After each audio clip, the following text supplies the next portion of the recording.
Welcome to a very special series presented by GayTalkRadio.org and QueerPublicRadio.com. In this series, Gay Talk Radio and Queer Public Radio will feature the complete audiobook Invisible Hand, written by Larry K. Mason. Although this audiobook is a fictional account, it could be true. Mr. Mason has designed this concept of a completely new monetary system which would, by itself, catapult the world into a caring, loving environment that we have all dreamed of. To explain his concept, Mr. Mason wrote this book and provides it for free on the internet. Mr. Mason decided to write this book, Invisible Hand, to explain the new system he proposes, which has the ability to change our world as we now know it. With his permission, Gay Talk Radio and Queer Public Radio present this wonderful concept for your listening pleasure and serious consideration. For more information, you may visit Mr. Mason's website at nopom.info. That's NOPOMINFO.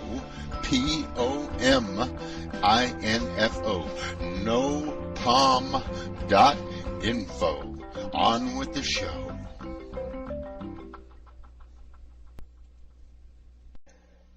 Invisible Hand, Chapter 16, Invasion, in which the U.S. is invaded from Mexico. Illegal immigration, sort of. 6 p.m., Monday, December 31st, 2012. Anybody who hasn't made food arrangements for supper yet? Last chance before we get to work.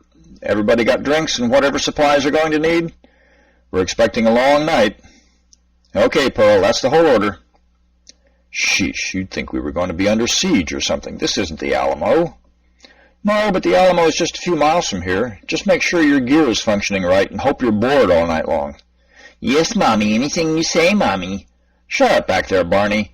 Now, we've done dry runs and we think we were on top of things, but in every major operation like this, things always go wrong. Be sure you go over what you'll do if one or more crucial pieces of equipment fail, or if you or somebody in your group messes up big time. Why is he looking at you, Barney? Shut up, you little creep. The dim light in the windowless room was complemented by a complete lack of decoration on the walls and only a minimum of decoration on the desks and cubicles arranged around most of the wall space of the former hotel ballroom. It all looked thrown together because in many ways it was. On the other hand, the wiring was orderly, which spoke volumes for the efficiency of the organization. The several desks in the center of the large, high-ceilinged room were arranged back-to-back so that the several people seated at them were facing each other. Each desk had at least 3 20-inch flat-panel monitors.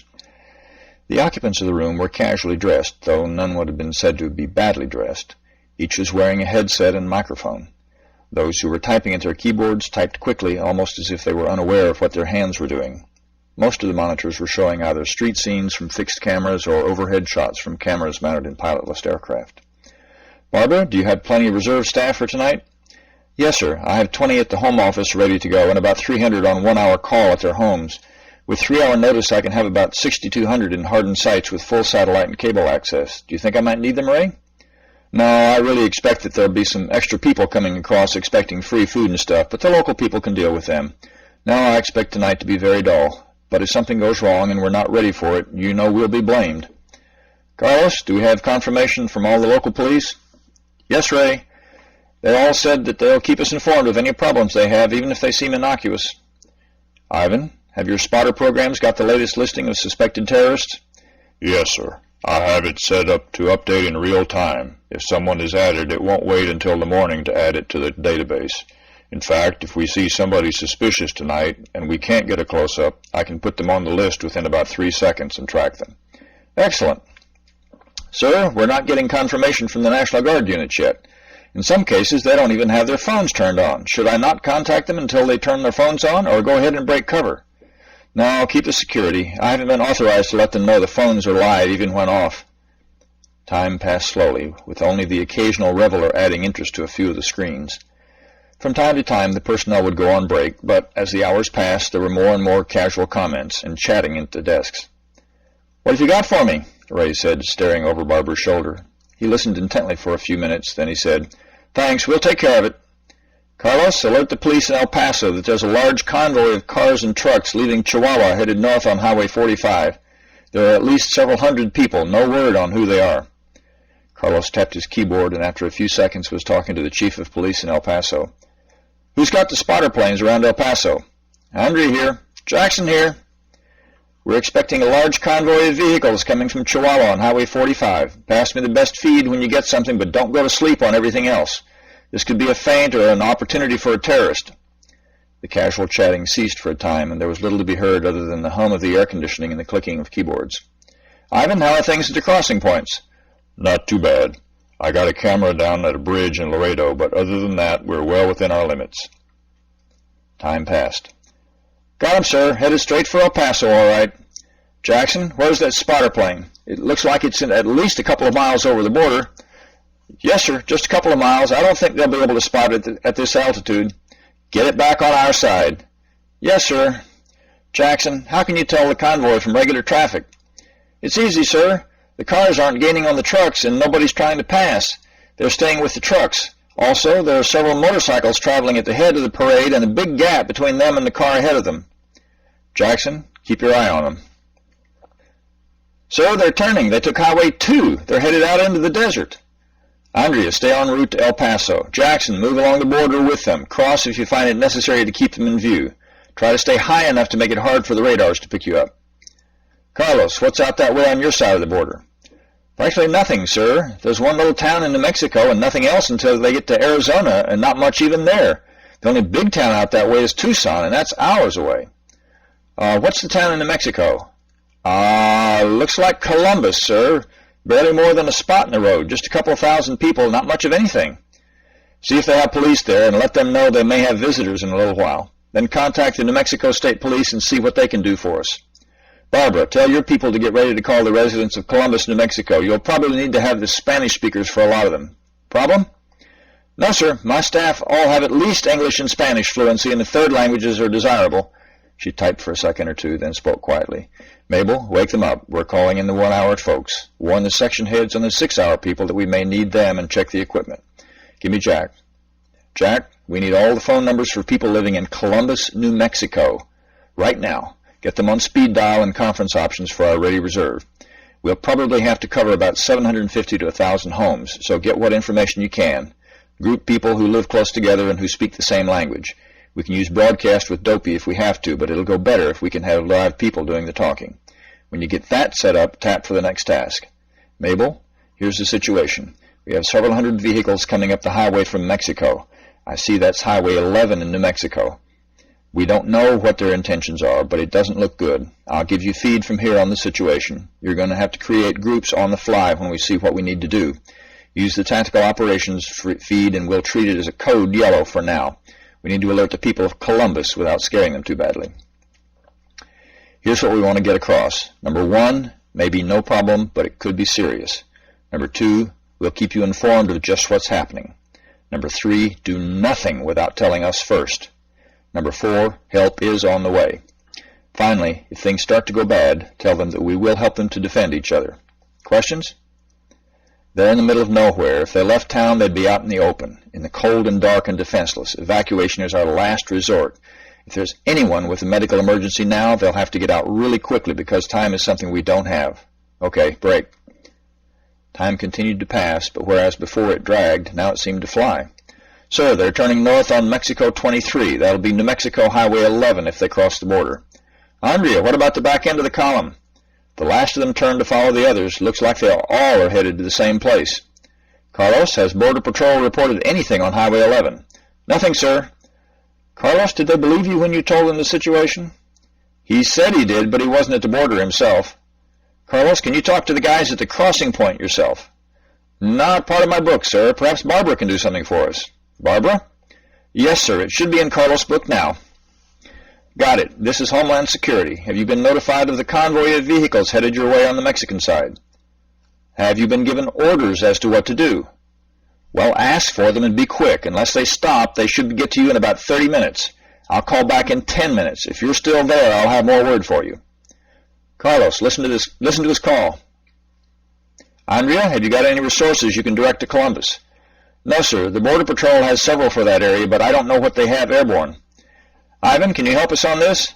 Yes, sir. I can give you overhead view from as close as 150 yards night vision. The vehicles show up quite nicely on the satellite shot. I can't do much in the way of identification, but I can tell you where their cars and trucks are at least. Ivan, give Andrea and Jackson a feed each. The one to Andrea should be of the area around and south of El Paso. Jack needs the area south of Columbus if you can find it. What seemed like just a few seconds later. Carlos, the crossing on Highway 11? I'm calling now, Ray. Homeland Security here. The convoy still seems to be headed your way. They're about 20 minutes out. What are your instructions? You're to close the border and leave. Sounds like a good idea. Where do you go? That's good. You should be safe there. Now move. Carlos, what about the local police in Columbus? There's only one guy on night duty. I had him wake up the other two officers and the city manager. They'll be at the office in about 10 minutes. There's nothing much they can do with the number of people who'll be dropping in on them, so have them close the office and take any guns there home with them. We want the place to look like a ghost town when those guys get there. If they want property, we'll ignore it, but if they seem to want to hurt folks, we'll shoot back. Barbara, get your phone squads organized by neighborhood. Those who have guns should get them, load them, and find firing positions. Remind them to open the windows a little so they won't have to shoot through the glass. Have those homes with no guns on separate controllers. Keep the lights out. We want the whole town dark and seemingly deserted when they arrive. Already done, Ray. Ivan, any word on who those people are and what they want? No, sir. I'm contacting other agencies now with inquiries. Our database search shows nothing relevant. Barbara, tell us about Columbus. Isolated town in southwest New Mexico. Mountains in the area, but town is in the plain. There are about 1,700 people and about 750 residences. The population is young and working class. The town has one bank and one service station. The Pancho Villa State Park is right downtown. There are two highways, 11 going north-south and 9 going east-west. Nearest town is Deming, north on Highway 11, with about 10,000 people. Barbara, I want you to get your reserves into their sites and begin to contact the good people of Deming. I suspect that's their real destination, but there's a good chance at least some will stop in Columbus. Carlos, see if the state police can set up a roadblock a few miles south of Deming. We want it at a good ambush spot if they can find one. Also, see if they have a National Guard unit there. If so, we want that equipment manned. We either will want to use it ourselves or keep it out of these raiders' hands. Has the Army got any resources in the area that could help us out? None that can be moved before about noon. They're concentrating on the larger towns like El Paso, Laredo, and Tucson. If this is just a feint, they have to be ready. Looks like we're on our own for a time. Everybody, the raiders are approaching the border. Carlos, are the border guards clear? Yes, sir. They got out about 10 minutes ago. They've cleared Columbus, heading for Deming. Barbara, warn the people of Columbus. We want a total blackout from the houses. Streetlights are okay, but we want it to look like nobody's awake in the whole town, especially the police department. Lights out, and expect the raiders in about 10 minutes, sir. We've had about 4 families leave their homes. They say they're leaving town. We warned the others in their neighborhoods to not shoot at them. I think they'll be clear before the raiders arrive. Time passes. Looks like they're entering town. They seem to be grouping in the park. The trucks are lining up and parking there. Cars going down several streets. Looks like they're headed for the bank. Ivan, do we have any live feeds from the bank there? Barney, what have we got in the businesses of Deming? They may be going there next. We got the first bank in New Mexico, and with any of the 6 full power taps, we should be able to see and hear everything that happens inside. We also have several other businesses. Looks like they also want to get gas. Several of them are parking at the gas station. Okay, I've got 1 tap there, but it's on battery power, so we only get about an hour full sound and picture. Anybody want that? I'll take it. You got it. Barney, give me the bank feed. It's yours. You want control too? No, just a slave visual, no sound. Roger. Looks like they're trying to break into the bank. They seem to have some sort of a ram or something. There it goes. Doors open. Boy, look at them come in. You'd think it was a candy store. That place is going to be a mess when they get through. What do you think they're looking for? Money, I'll bet. What for? It's no good anymore. As if about 3 hours ago it was just so much paper. I still think they're after money. What are they doing? Looks like they're going to try to open the safe. Ivan, do we have anybody who knows safe cracking available to us? Yes, sir. You want them online? If he's not busy, it isn't important. Anderson, what are those guys doing? Are they good or amateurs? Anderson said they must be working from a textbook. They have a drill, but they don't know where to drill, and they handled it like it was new to them. They're putting in way too much explosive. He doesn't think it's going to work for them. Well, they're running out of the bank. Sir, we've got a group of cars pulling up in a neighborhood. Looks like they're heading for the best house in town. Action? If they approach a house, shoot. Otherwise, if they're just looking, let them. Shoot if they step on a porch or look like they're surrounding a house. Got shooters for this block? How many guns? They're getting out of the cars. They're spreading out to surround the house. Aim. Fire. Get the driver. Get the driver. Anybody moving? No, let them lie there. If they aren't dead, the cold will make them numb in a few minutes. It's only about... They blew up the safe. All our taps are gone. Jackson, where are they going now? Any toward the house where the shooting was? No, sir. They're all heading for the bank or the gas station. Barbara, any citizens wounded?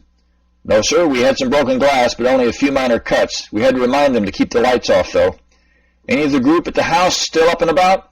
No, sir. They're all down. Barbara, how'd they do that? Well, sir, there are lots of hunters in New Mexico, and during the food shortages, they've been hunting deer and rabbit quite a lot in the mountains around the town.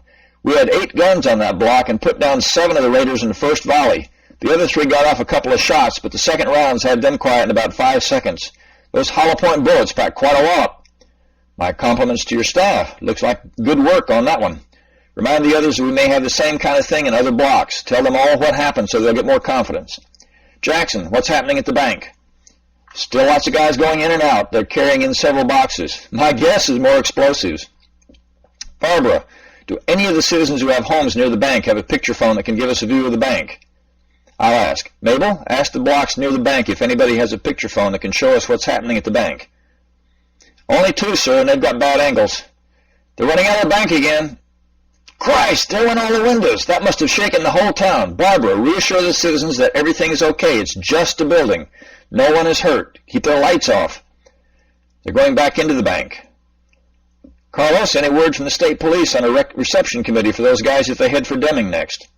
Yes, sir. They're setting up a roadblock near Waterloo, about 15 miles north of Columbus. They've got some heavy equipment to use to block the road and some good cover on both sides of the road for a couple of miles south from there. They have some automatic weapons for their SWAT team, and they've contacted some people with hunting groups in the area to recruit more shooters. They say the highway is higher than the ground on both sides, so shooters on opposite sides of the road will not be able to shoot each other. They're using cell phones to keep track of everybody. Barbara, are your reserves ready?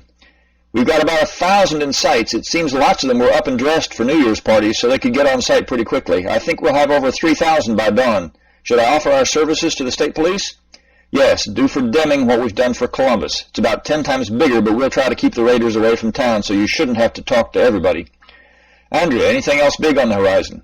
No, sir, but the general traffic is beginning to pick up. It's only a little lighter than usual for this time in the morning, about what we would expect for a holiday. Okay, people, we wait to see what the raiders want to do. Think of various things they might do and how you'd deal with each. Time passed slowly again as the adrenaline left their systems. A couple of the operators grabbed snacks to replenish blood sugar. Hot coffee was popular among others. The trucks are lighting up. I think they're getting ready to move. Yes, they're starting up. The gas station is still busy. Looks like they got a hand pump and are pumping as much gas as they can from the underground storage tank. Motorcycles are heading north. Looks like they're heading for Deming. Yes, the trucks and cars are heading north all right. Carlos, tell the state police they should have business in about 10 minutes. Jackson, go north with the main body. Carlos, offer feeds from Jackson so they can see what the raiders are doing. Then ask if they're in position yet. Sir, they've got about half the men they wanted, but the roadblock is just off the highway, ready to be moved into place as the raiders get close. They're waiting until they're within a quarter mile or so to create the block so they can get the main body in the ambush. The guys on the sides are still scrambling to get in position. Carlos, tell them the motorcycles are getting too far ahead of the main body. Let them through and close the door when the main body gets close. Time passed. Sir? Yes, Barbara? There are several cars of raiders still in Columbus. What should we do with them? Watch. Wait. If they approach a house, kill them. If they stay on the streets, just watch. Let's see how the Deming affair works out. Keep in close touch with the local police. We may want to set up a roadblock to catch the remains of the raiders running from the ambush if there aren't too many. If there are too many, we want Columbus still dark and empty looking so they'll just go right on through. Time passed. They closed the roadblock behind the motorcycles. It looks like the cars have stopped about 300 yards short of the roadblock. The rest of the column is closing up behind the leaders. They seem to be conferring. They've turned one of the trucks around and are backing it toward the roadblock with several of the cars flanking it on both sides, driving in the ditches on both sides. 200 yards, 100 yards, 50. Shooting. Looks like automatic weapons from the back of the truck. Shooting from both sides of the road. What the hell? The truck just blew up. Carlos, find out what that was. They're busy, sir. I will later. Looked like a rocket-propelled grenade to me, sir. What do you know about it, Barney? You were never in the military. Quiet back there. Some of the cars are trying to turn around. The ones that do are taking more fire. There goes one in reverse. Some are getting away. Looks like only 2 cars are leaving. Barbara, any word from your Deming people? Yes, sir. No casualties again. The firing has died down. They're going to wait for dawn to move in. Jackson, how many cars headed back toward Columbus? You have 2 headed south, but they're getting beyond my range. I can't monitor the main body and keep up with them also. Barbara, have we got contact with the police officers of Columbus? Yes, sir. Do they think they could set up a roadblock at the park in 5 minutes? They say they could. What about the handful that stayed in Columbus? They're headed north. They should run into the guys coming back south any minute. Ask them to get the roadblock set up just south of the park, so they'll have to stop with the park on one side and houses on the other. Done, sir. Have some good shooters join the people in the houses across from the park. They're on their way, sir. Barbara, is there enough light from the streetlights to shoot well? It's a clear night, sir. There should be plenty of light with the moon and the streetlights. Oh, yes, have the police keep the roadblock dark, then turn on their headlights facing the park as a signal to fire. Done, sir. I wish we could see where they are. Tell me when the roadblock is set. Time passes. Roadblock set, sir, and the raiders at the Deming block seem to be surrendering. Nice feed. I can see the roadblock quite clearly. Whose cameras? Those are cell phones, sir. We were able to move several to good vantage points. Notice how the shadows will be pretty close to the road on the park side? The police have set the roadblock cars to point toward those shadows. We've asked the shooters to fire when those lights come on. The local police will turn on those headlights on our signal. There they are, just coming into town. Wait for them. They're slowing. Just be calm. Barbara, do we have enough shooters if they stop a block or two from before the barrier? Yes, sir. We have secondary roadblocks on Highway 9 out of sight until they get to the park. If they stop at the crossroads, we'll have about 20 guns that bear on the cars. Shoot if they turn, sir? Yes. Sir, they're waving something out the windows of the cars. It looks like shirts or something. Could they be surrendering? Could be. Tell everyone to hold their fire, but stay under cover. Leave the lights on the roadblock dark. They're stopping. They're getting out with their hands raised. Looks like surrender. Have them lie down in front of the lead car in full view of its headlights. Have the officers move forward, well spread, and search and handcuff them to each other in a long daisy chain. How many bandits do we have there? I count 8. No, 9. One looks injured. He's not walking too well. Okay, keep the shooters behind cover until these guys are all secure. Later, about 30 minutes past dawn. Shift change. All you new folks up to speed on what's happened. Okay, first shift, go get sleep. I'm proud of you. Yes, I'm looking at you too, Barney. Invisible Hand, Chapter 17, Neighbors, in which Neil goes to the emergency room, sets up housekeeping, and Jeeves gives advice. Neil had spent the day with Brianna and the children. John had presented his paper on why a wealthy man might give up that wealth to become a payer. He had done some research on the internet and had quotes from several payers who had given up sizable fortunes or had given them away before joining the payers. The arguments were simple and clear. The sentences were in paragraphs with topic sentences and everything. Spelling and grammar had no errors, but Neil credited the computer software for that. Otherwise, he was favorably impressed and was able to enjoy his evening out with Tony and Brianna without a final dispute over homeschooling. Neil had allowed Brianna and Tony to select the restaurant, since he obviously didn't know the local dining-out scene. The restaurant, located on a bluff overlooking the Potomac, offered a splendid view of the late autumn afternoon sun glinting on the tops of the buildings in the district. They were shown to their table by the head waiter and were attended most solicitously by a series of gracious attendants. This time the menu had prices prominently displayed. Neil was asked if he wished to purchase each of the items ordered, and after the main courses were eaten, he was asked if they were satisfactory. Upon his assent, the small TV at the table told him that the amount of his purchases had been deducted from his account. It was during the dessert that things changed. The TV addressed Brianna without being asked, telling her that a friend of hers, one Annette Jenkins, had been injured in a fall and was asking for her. The TV asked if she would go to Annette. "Of course I'll go," Brianna said, rising to her feet. delicious dessert forgotten, half eaten. "Seeking transportation, please use the front entrance," from the TV. Tony and Neil were on their feet as well and followed Brianna toward the exit. "Who do I pay for the dessert?" Neil asked Tony. "There'll be no charge. We didn't get to finish it." No one tried to stop them as they approached the front of the dining room and passed into the small lobby. Brianna burst through the doors, which did not have time to get themselves out of her way, and started looking around the parking lot frantically. A large sedan pulled into the parking lot faster than one would have expected and approached them, and stopping abruptly nearby. The driver looked at Brianna and said, "Are you Brianna?" "Yes. Are you to take us?" "Get in." "Who are you?" Neil asked. "Daniel Horn. Now, are you folks in a hurry or not?" "Just get in, Dad. The computer system has arranged this." Neil, with a forceful push from Tony supplementing Brianna's tugging on his arm, somewhat gracelessly plopped into the back seat with Tony and Brianna. The car started away almost before the doors were closed. "Who are you and where are you taking us?" "Dad, he has offered to help us. Now be quiet and let him drive." The car was moving very fast now on the streets. All the lights were green, it seemed, and other traffic was moving out of the way well before the sedan approached. The driver hardly seemed to slow at all, even at blind corners. This scared Neil greatly. Later, there were a couple of times the car braked abruptly at blind corners, and each time, while making the turn, they went past pedestrians who looked at them curiously. Each group of pedestrians had at least one child. It was as if the driver had known what would be there, even though Neil could see no indication before the car went around the corners. Finally, after going 7 or 8 miles in a little over 5 minutes, the car pulled into the parking lot of a hospital and drove quickly to the front entrance. Brianna was out the door and headed into the building before Tony could get out more than a couple of sentences indicating immense gratitude to the driver. Inside, Brianna was met by a nurse and directed to the emergency room. She was practically running by the time they got there, and another nurse directed her into a room to one side where several of the staff were working over a very pregnant woman who was lying quietly and appeared to be unconscious. Brianna stopped and stared, her eyes huge with fear for her friend. Tony looked around for someone who could answer some questions and found an older woman whom Neil would have said was a payer had he seen her on the streets. Tony asked her, "Is she going to be all right?" "I think so. They said her vital signs were good, and the baby is old enough to survive outside the mother if it has to be delivered now." "Do you know what happened?" "They said it was a fall, but I don't know. She was conscious when they brought her in, but she wasn't very coherent. She kept calling for someone named Brianna." "Oh, yes, that's me," Brianna burst out. "She's my dearest friend. I was hoping to help her with the baby. She was so looking forward to being a mother." The old woman had been looking at the medical team the whole time, and when one of the staff looked up at her and he shook his head, she motioned for the others to follow her.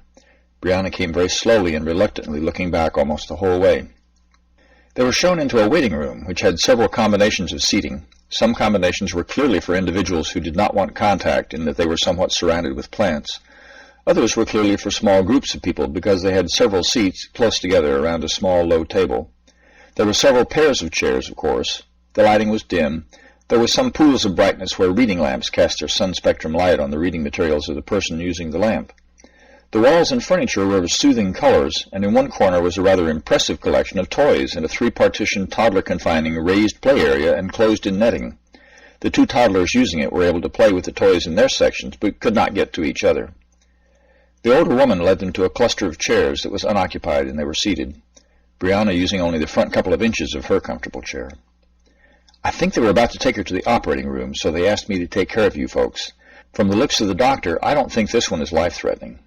"How can you tell? She looked unconscious to me." Brianna was squeezing her hands together, and the skin of her hands was white and red from the pressures. Tony put his arm around her and told her that Annette would be fine. "They got her to the hospital quickly, and you could see that they weren't giving her blood or anything. She must have been conscious when she arrived, or they wouldn't have known to call you. So try to relax a little. She's going to need you to be calm and confident." Brianna seemed to come awake from a nightmare and turned into Tony's arms for a long, lingering hug with lots of small pats on the back and gentle rubbing of her shoulders. "I'm so glad you're here for me, darling," Brianna said quietly into his shoulder. The tears she had been too frightened to let out began to come, and she sobbed a little quietly, but she was beginning to get over the shock.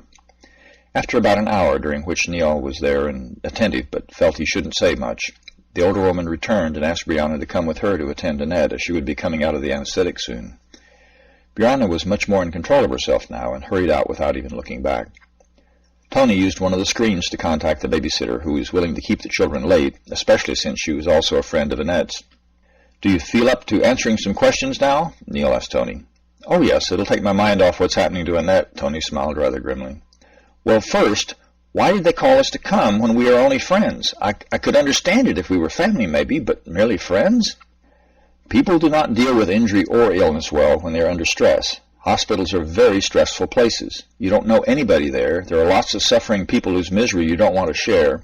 The surroundings are unfamiliar, which is stressful despite the attempts to make them soothing. Tony gestured at the decor with a sour expression. So, when people are sick or injured, they need the presence of someone, or better yet, several people who are familiar and reassuring. Sure, but why bother? Couldn't they have just told Brianna to come in sometime in the next couple of hours? Did they have to put her through all that traumatic hurrying? When they called, they didn't know how bad the situation was, nor when Annette would need Brianna to help her. It's better to hurry when you don't need to than to be too late when help is needed. Okay, I guess I can accept that, but where did they get that nutcase who drove us here? I thought he was going to kill us all. He was just someone in the area who had a fast car with enough room for our party. He was asked if he would and was willing. Naturally, he'll be paid for his trouble. Second, he was only doing a little of the driving. The computer was controlling most of it. That's why the car braked sometimes at those blind corners and went around almost on two wheels at the others. The computer knew what was around the corner. It was also overriding the cars in the city's speed control so we could go that fast. It was clearing traffic and making sure we had only green lights. The people along our route were warned that we were coming and even told which lanes we would be in. You were probably about as safe in that car as you are in this waiting room. My God! Exactly. The computer is able to do some amazing things for us. It's a marvelous tool. Neil thought, marvelous but dangerous. It sounds like it can take control of just about everything, whenever. Just then a man came by pushing a rubber-wheeled cart which held canned and bottled drinks and a variety of packaged snack foods. He approached each of the waiting people in the room and offered them refreshment. He also had a couple of those generic books that Sam had shown Neil. Neil and Tony weren't hungry, but they accepted beverages. How much do I owe you? Neil asked. Nothing, replied the surprised young man. These are all standard. Well, many thanks anyway. You're very kind, Neil said, and smiled gratefully at him. As he moved away, he said to Tony, I can't get over how many things are free. In my day, it would have cost you an arm and a leg to get almost anything in the hospital. Which reminds me, can Annette afford to pay for this? I got the impression that she's a single mother. Medical care is free, or standard as we say. It shouldn't cost her a thing. How can they do that? It costs a fortune to keep a place like this in operation. The payers don't seem to have any problem with paying for all the medical care. Of course, since they are mostly old, they do have a vested interest in seeing to it that medical care is paid well to keep the supply of doctors and nurses and so on. How do they decide who to treat? That's up to the individual doctor or nurse. Providing good treatment will get them paid well, no matter who they treat, so long as the patient actually has a problem. But they can pick and choose how they will. Naturally, the more benefit they generate, the more they get paid. So if a child needs treatment, the pay is likely to be high and last many years. If it's an old person in the hospital, the pay is quite a bit less. If the patient is rich and productive, the pay is likely to be higher than if the patient is poor and a slacker. But it's completely up to the nurse, doctor, or hospital. They aren't forced to treat anybody. You mean the rich people get better treatment than poor people? If the staff has to make a choice as to whom to treat, then probably yes. The money would make a difference, all other things being equal. Of course, that's always been true. Is there a shortage of medical treatment? I mean, there's lots more of us old people these days than there used to be. We need more medical care than you young sprouts. Back when I went abroad, they were afraid there wouldn't be any money to pay for all the medical care that would be needed. The average age of the payers is somewhere around 67 years old. Do you really think they'd let there be a shortage of medicine or treatment for themselves? Hardly. I've only heard of shortages in the event of disasters, and those get straightened out rather quickly. What about drugs? They're part of the treatment. Do you take any prescription drugs? Yes, I do. I'm not running short or anything, but I will need to get some more of an anxiety drug I'm taking, and I have malaria, though it's under control with drugs. Well, you'll need to visit a doctor to get those prescriptions confirmed, I guess. I don't know if the local pharmacist will trust a foreign prescription or not. You mean I could be turned down just because the druggist didn't know my doctor? Of course. He's responsible for what happens to the people he gives drugs to. If you shouldn't be taking the drug, and he got fooled into giving it to you, he could lose a lot of money if you were harmed by it. But he could just refuse me medicine I need? Well, he could, but if you need the medicine, then he'd be losing money by doing so. He'd probably tell you to go to a doctor he knew to confirm the prescription. Doctors and druggists do work closely together. What if Annette needs a brace or something? That's covered too. I talked to a man who was confined to a wheelchair, and he showed me some really fancy insect-like things that could help injured people get around. He preferred the chair, but could he have gotten one of those spider things free? Sure. Those things really improve the lives of people whose legs don't work anymore. That's a lot of benefit. There's lots of payers who use them too, so they can keep working. I saw this feature about a payer who pays miners, and he had this thing like a centipede that would take him down in the mines through all those narrow tunnels and such. It was amazing. Their conversation drifted off into technological marvels. Tony supplemented the conversation with information and video from the nearby monitor screen. After an hour or so, Brianna reappeared with Annette and her new baby. Annette was using one of the spider things and looked radiantly happy holding her baby close. Brianna was walking beside her with a huge grin. "We can take her home now. They give her a pack that will monitor her condition, but they say she should be fine. The operation went well. It was a combination of a cesarean first to keep the baby safe and—" "Isn't he just the most precious thing you ever saw?" Annette interrupted. "Yes, darling," Brianna said, grinning down at her.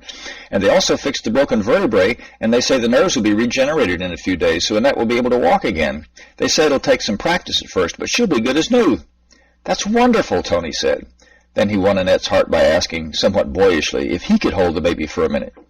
As a veteran dad, he had no trouble demonstrating proper technique and never even hinted at not supporting the head, nor did he rouse the sleeping baby. So what had at first appeared to be a major tragedy in the making for Annette came out about as well as could have been hoped. Neil departed after breakfast. He had gone upstairs to Annette's apartment where Brianna had spent the night. He intended to depart quickly, but was required to admire the sleeping baby for at least half an hour.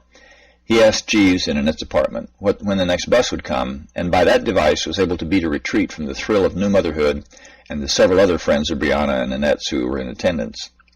The bus ride didn't seem very long at all, and he promised himself that he would not let himself become a stranger to his grandchildren. When he arrived in Aldi, he got off the bus and walked quickly the 2 short blocks to his new home. It was then he remembered that he hadn't been given a key. He was on the point of going back to find Sam when he noticed that there was a key in the lock. The door opened easily after he unlocked it, but first he locked it, thinking it was locked already and that he was unlocking it. After struggling with that for a moment, he realized what he had done and set things right. Nothing seemed to have been disturbed in his absence, even though anyone could have come in. He checked the back door, and that was unlocked too. The front door key also fit the back door. He dumped his suitcases in the bedroom and thought of John earning his euros. Then he thought of lunch and went to the kitchen to see what was in the refrigerator. It was completely empty, though cold.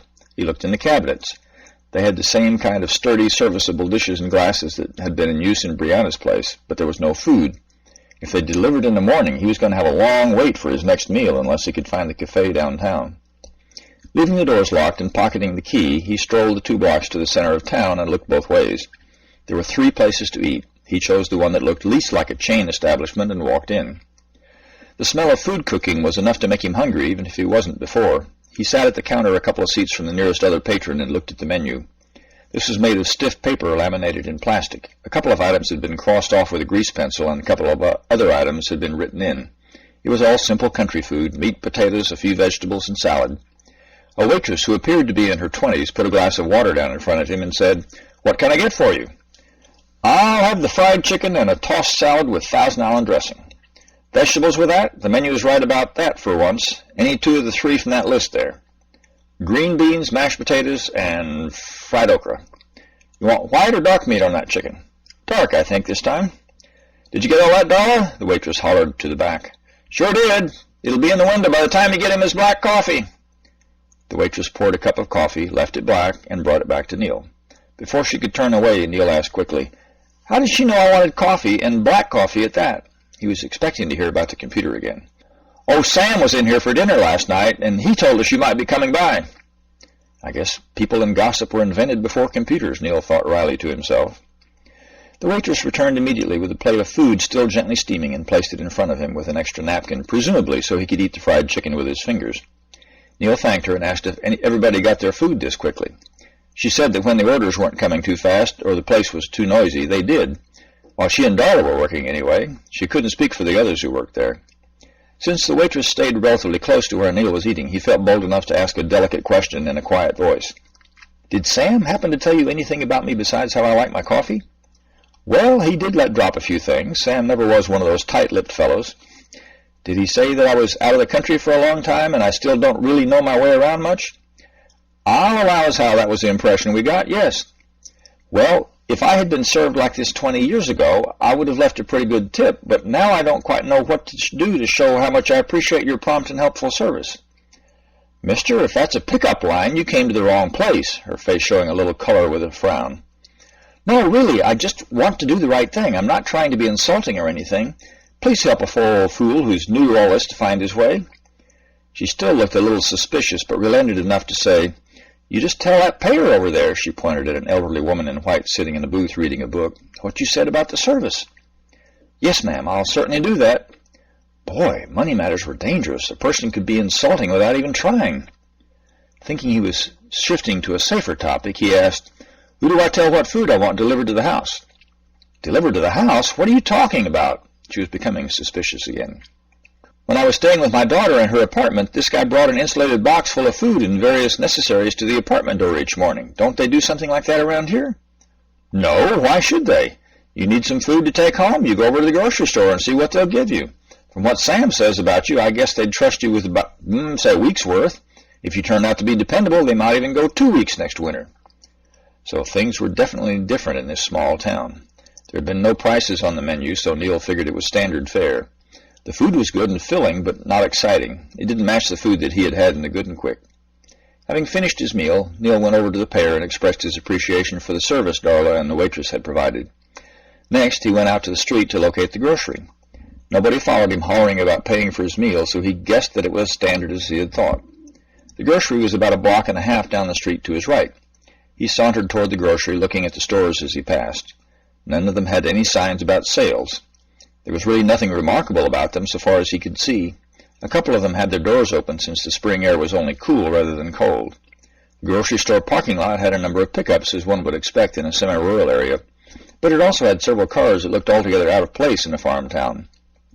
The splash marks on most of them indicated that they were being driven on country roads, or perhaps even off-road. He walked in the front door and right away noticed that the layout was wrong, or at least different than any grocery he had ever seen. For one thing, the dairy case was near the cash register, as was the bread and disposable diapers.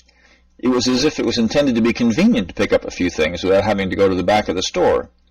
There was also a clear separation between what Neil thought of at first as specialty foods and regular foods. The specialty area had a separate meat case which also showed fish. There was a deli and a bakery as well. The smell of ground coffee in the bakery were making his mouth water even though he'd just eaten. There were shopping carts near the door, and Neil picked out one and started going around the store. It was only a few minutes before he realized that all the specialty items had prices marked and the standard food did not.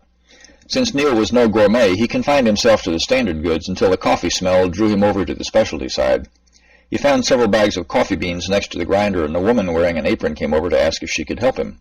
He asked if she could recommend a good coffee, since all he knew was that it sure smelled good. She asked several questions about what kind of flavors he liked and what kind of food he intended to eat with it, and then specified a particular coffee. He asked for 1 pound of the type she had suggested, and she measured out the pound of beans and poured them into the grinder. It did its job with a resulting slightly different but still delicious aroma bursting out around Neil. He closed his eyes and took a deep breath, letting it out slowly. "That'll be $4.75, the woman said, handing him the bag. He thanked her and pushed his cart to the front of the store where 2 men were putting items from their carts into paper bags and chatting. Neil waited behind one of them for his chance at the bags. When they'd finished, he pushed the cart forward and took a bag off the shelf below the counter. He was just starting to put his things into the bag when an older man wearing an apron came up to him and inquired politely if his name might happen to be Mr. Campbell. "Yes, I am. I'm the new guy in town. I live about 2 blocks due north of here," Neil smiled at him.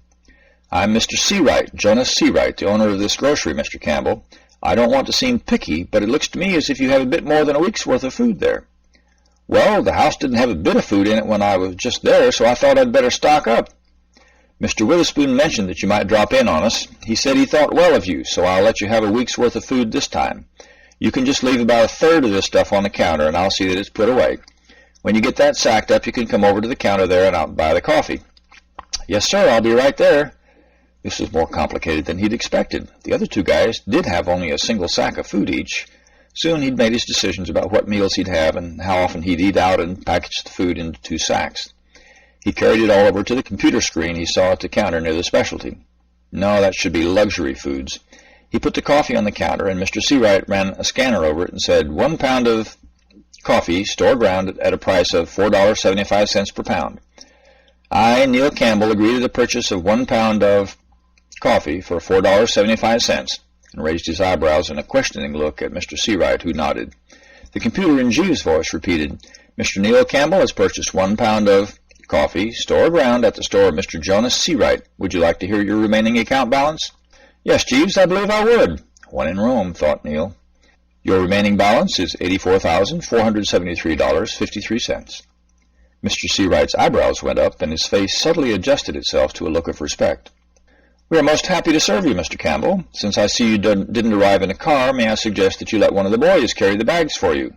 He gestured to several boys of varying ages who were attempting to repair or perhaps just take apart a bicycle that had seen better days. Neil nodded with a smile and said, I guess I forgot that I was going to have to carry everything I got. I wouldn't have picked up so much in the first place if I'd remembered. Front, Mr. Seawright said in a loud voice. The boys looked up and one said, That's me. What have you got for me, Mr. Seawright? Carry this gentleman's bags to his house. It's a couple of blocks north. Thanks, Mr. Seawright. The boy ran forward and picked up one of the bags and scooted out the door. Neil picked up the other and started for the door, but had hardly gotten that far when the boy was back, empty-handed, and took the second bag out of his arms and whisked out the door. Neil thanked Mr. Seawright and headed for the door to catch the boy. When he got outside, he saw that the boy had a wagon made out of scrap wood and 4 old bicycle wheels. He had the groceries strapped in under a sheet of plastic. Did you build that wagon yourself? Yes, sir. It wasn't hard. They had plenty of stuff down at the recycling plant. That's where we got the parts for that bicycle we're building. Do you have a regular job at the store? It's no job, the boy said scornfully. Mr. Seawright tells us when there are things we can do to help. I made over $10 last week. It really helps to have this wagon because I can carry lots more stuff. The boy seemed to enjoy talking, and Neil figured that maybe he could take advantage of it. Why wouldn't Mr. Seawright let me take more food? Because he doesn't want you wasting any. See, he gets the food mostly from the farmers around here. What they don't give to him, they take to the shippers or to the elevator. They get paid more usually for the food folks eat here because they don't have to share the pay with the shippers. But if Mr. Seawright just gives it to people who waste it, then they don't get paid much. So Mr. Seawright has to be sure the people he gives food to actually eat it. Most folks can only get a couple days' food when they first come by. Mr. Seawright must think you're pretty good. I'm surprised that the farmers around here produce so much ready-to-eat food. I mean, what I remember about farming from 20 years ago, most farms were specializing in cash crops. They'd grow cotton or corn or raise hogs, but they wouldn't have all these vegetables. Some of these sure don't look like they're in season. Are you sure they come from around here? Most of the farmers have greenhouses. Sometimes when the weather's nice, they go up to some of the farms and work on cleaning the windows. They grow all sorts of stuff out there. How come they don't just bring the food in from a warmer part of the country, like California or Florida? It's caused of that gas shortage after the transition. Farmers figured they couldn't use their heavy equipment in the fields without gas, so they started growing crops that only took a little gas. Greenhouses were cheap to build, and you didn't have to use insecticides so much, and you do your farming in a much smaller area. Besides, that way they could sell here and in D.C. and save the cost of shipping. It took several years for the TDP plants to end the gas shortage, and by then the farmers were making enough money doing it this way, so they didn't bother to change back in most cases. How do you know so much about farming in the transition? When I was your age, I wouldn't have been able to tell half so much about the farms around where I lived. My dad made me write papers on it. He said if I was going to run our farm when I grew up, I was going to have to understand the economics of farming. Write papers on it? You wouldn't be homeschooled, would you? Neil had a sinking feeling. Sure, most of us farm kids are. That way we can work on the farm and still get educated. Dad said he wasted half his life riding the bus when he was a kid. When they stopped enforcing the law that made you go to school, Dad and Mom had decided they'd keep us kids at home. My brother plays baseball for the high school, though. They were approaching Neil's front door now, so Neil figured he'd better let the boy get back to work. But he couldn't resist asking one more question. Does anybody lock their doors around here? I found my door unlocked when I got here this morning. What would you lock the door in a house like this for? It's standard, and there's nothing in it worth stealing. Anything in there you can get free elsewhere, so why bother stealing it? Well, what about vandals? What if someone came in and wrecked the place? Neil persisted. If they were going to do that, they could easily break in first. The lock wouldn't keep them out. Besides, how could they get away with it? They'd be almost sure to be recognized. So there isn't any stealing and vandalism? Neil said with a wry smile. Not much. I can't remember anything being stolen around here. One of the high school kids got so mad at another guy he smashed the guy's windshield on his new car. That was big news for a while. I guess I don't need these keys after all, Neil said, laughing. At least I won't have to worry about locking myself out of the house. They each were carrying one bag, and Neil let them into the house. The boy put the bag down on the counter and thanked Neil for letting him help. Interesting. No crime. That bespoke a police state of considerable proportions. But where were the police? He'd walked over much of downtown and hadn't seen any police. Could they all be plainclothes? Could the computer be doing the enforcement all by itself? No, nothing fit. The people certainly didn't look like they were living in a police state. Children in police states learn very early to avoid strangers and to guard their tongues. The children he had met, the boy in the airport, John, this kid with the groceries, none of them seemed to be afraid of strangers. Their parents didn't seem to mind that they talked to strangers. Whatever was going on was unlike any tyranny he'd ever seen or read about. But those computers, the information they had on everybody, that had to be part of some controlling system. How could powerful people resist the opportunities for control that those instruments offered? It was like a beautiful woman. A man couldn't help but notice. Powerful people had to notice what those computers could do. It was impossible for them not to. They just had to use them. But so far, nobody had told him to do anything. Everything had been presented to him as an option. Of course, in some cases, the alternative to the option was pretty unpalatable, but there was never any kind of threat of jail or being shot or whatever. If someone was trying to control him, they were being very subtle about it. Maybe the control would be more obvious if he got a job. Perhaps it was only those who were working that were under control. It didn't seem likely, but he was beginning to wonder if he had any idea at all what was going on. The more he learned, the more confusing it got. Jeeves! You rang, sir? Why had he known he would not have to flip a switch to get the computer? I want to look for a job. Where is the nearest employment office? I really couldn't say, sir. Why can't you say, Jeeves? I thought you knew everything. Not everything, sir. It's just that it's hard to say who in this area may be running an employment office. You mean they aren't official? Official, sir? You know, authorized, assigned, hired to do the job, having the imprimatur of the state. Surely one can't just set up shop as an employment office without even so much as a by your leave. Actually, sir, one can do just that. Why would one need permission to help someone else find work they like? But don't you have to get listed so you can find out who has jobs to offer? Anyone who wants to have others to work with puts it on the internet. Want ads. It takes forever to look for a good job in the want ads. Well, sir, the listings are categorized. One can search by quite a number of aspects of the work. Then why do you need an employment office? You can just do the thing for yourself. Yes, sir, you can.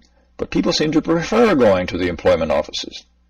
Okay. Far be it from me to go against the way other people do things. Where is an employment office that I can get to without having to take the bus? Something within a mile or two. Yes, sir. There is an employment office right downtown. Shall I tell them to expect you, sir? Yes, I'll walk right over. Show me where it is. Okay, that will be all, Jeeves. Yes, sir. Thank you, sir. Invisible Hand, Chapter 18, Reactions to Change, in which we meet quite a few people coping with the transition, and something sinister is found. Fort Hood, Texas, 9 o'clock, Tuesday, January 1st, 2013. Mr. Secretary, I have the first report on the little invasion of New Mexico. Looks like 182 dead, 47 wounded, 3 of whom may die, and 53 captured.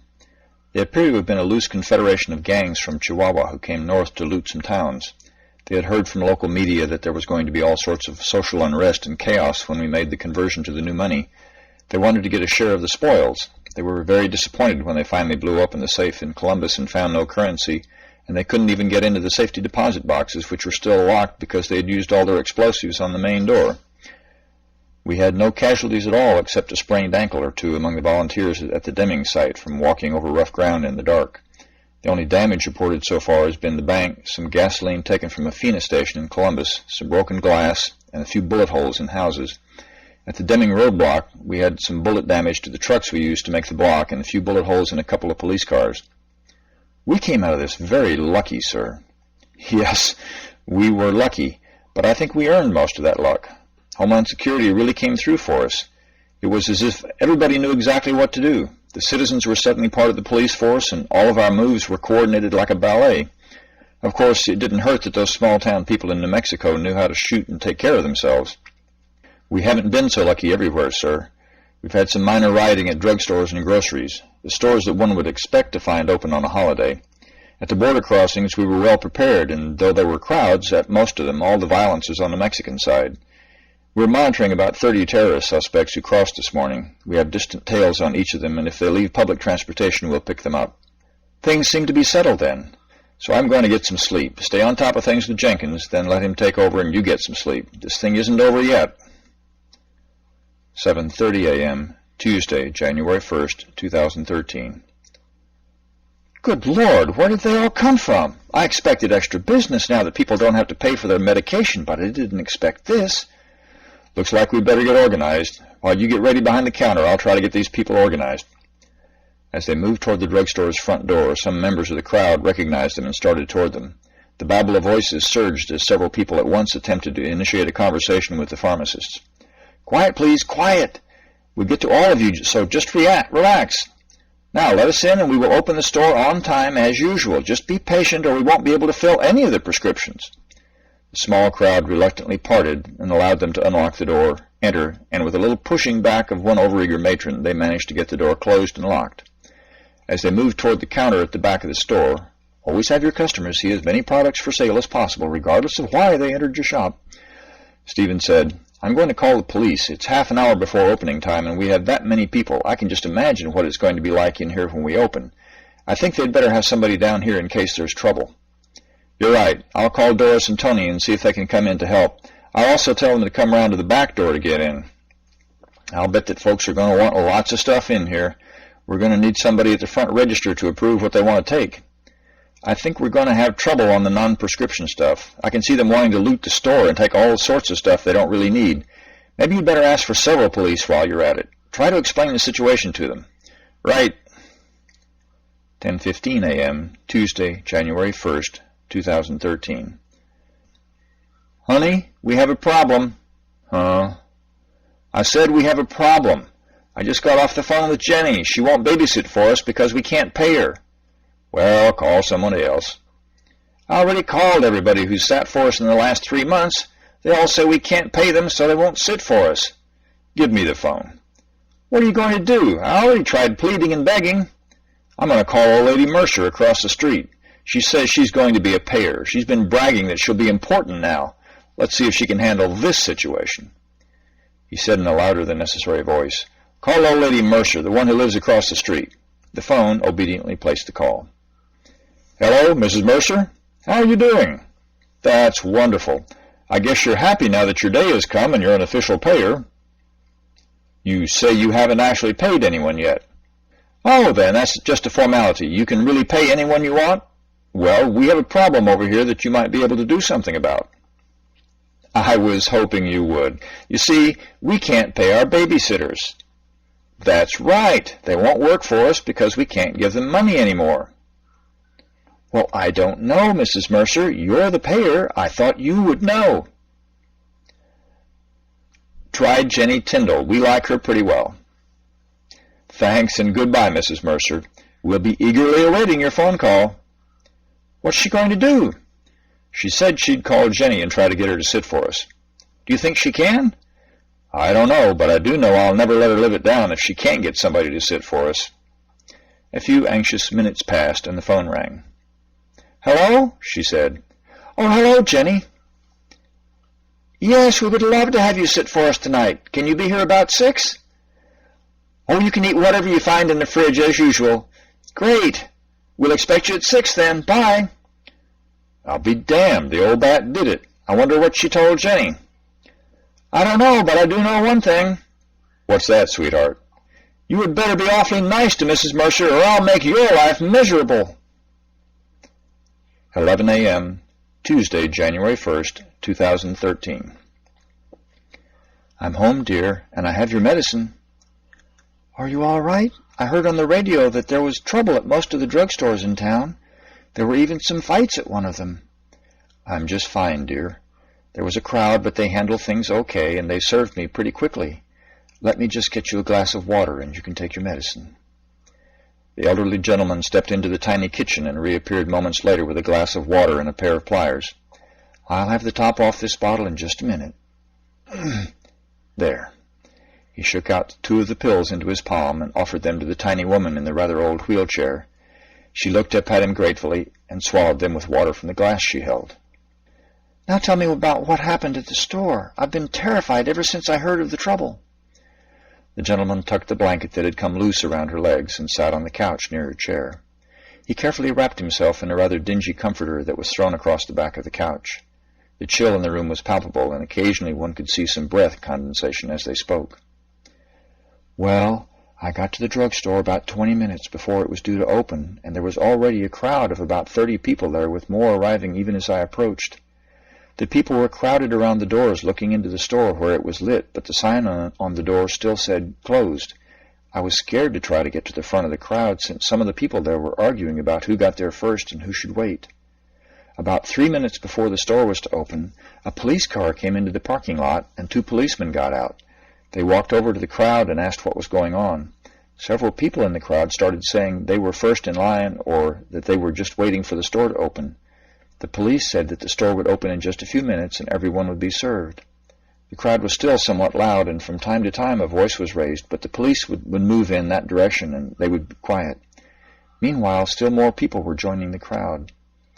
You remember that nice boy Tony Miller who works in the drugstore? Well, there's a hardware store right next to the drugstore, and Tony came out of the hardware store with a hand truck on which he had several folding chairs, the kind that you put up in your backyard when you cook out. He said we could use the chairs while we were waiting. The policeman said that was a good idea and helped unfold the chairs and offered several of us a chance to sit in the chairs. I was really glad because I was more tired than I liked from the walk to the store. You know how my knee gets when I have to stand up too long. Well, Tony said he had lots more chairs and would be back with more in a few minutes. It seems that he had called up the owner of the hardware store and gotten him to agree to let us use his stock of lawn chairs. Anyway, then somebody who works in the drugstore came over to the door, gestured to the policeman to come over, and when they were in front of the door, opened it and said that they would like to let in a few at a time and wanted to know what each person wanted to buy. One of the women in the crowd said in a loud voice that she wanted health stuff and she didn't intend to pay for something that was supposed to be free now. The man at the door said he was sorry that old habits had caused him to say it wrong. He asked who was there to get prescriptions filled. I raised my hand along with about 15 others. The man said he would like us to come into the store first, and then they could let in the others who didn't need the pharmacy but just a few at a time to avoid overcrowding. They let us in then, and one of the other men even carried my chair inside for me. I think he was a payer, since he had one of those fancy gadgets and it kept telling him the names of people around us. Anyway, they let me get my prescription after only about 10 minutes. On my way out, I noticed some angry voices from the checkout, where the woman who had said she wasn't going to pay for free things had a shopping cart full of stuff, and she was demanding to be allowed to take all of it with her. The clerk said she didn't need all that stuff, and she said it was free and she wanted it and to get out of the way. They finally had to ask the policeman to restrain her, since she was ramming the clerk with the cart. I left before it was settled, but I heard one of the other people who was leaving say that the limit on aspirin was 8 to a customer, and they could come back for more tomorrow. I think they were trying to ration what they had. Anyway, a number of the people were turning away to leave when they heard that. But that's how I got your medicine. They really didn't charge me a thing for it. I also got some cans of soup and some other stuff, so we can celebrate in style today." He was grinning at her and winked, and she smiled back at him and snuggled deeper into her blankets. 7:45 a.m., Wednesday, January 2nd, 2013. "You're not the boss of me now, and you're not so big. Shut up, you little fink, or I'll fire your ass. Go ahead, see if I care. I don't need you in your job no more." "Hey, you, payer, get over here." "What is it?" the payer asked as he walked toward the crew chief. "Tell him to get back to work." "I'm afraid that wouldn't do any good," the payer said with raised eyebrows. "See there, smart-ass, I told you, you ain't my boss anymore. I'm still crew chief, and you'll do what I say or I'll have you fired. Tell him, payer, tell him he ain't my boss anymore." "He's still your crew chief. He still has his job to do, too." "Damn right I do. My job is to tell you what to do, and your job is to do what I tell you.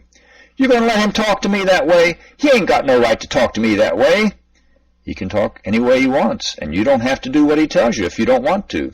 If you guys don't want to work together, then don't work together. If you guys don't want to get this job done, then get out of the way and let somebody else do the job." "What do you mean?" "I mean that I pay whoever does the job, and I don't give a damn who that is. You guys want to stand here arguing instead of working? So somebody else is liable to do the job for you. It's up to you.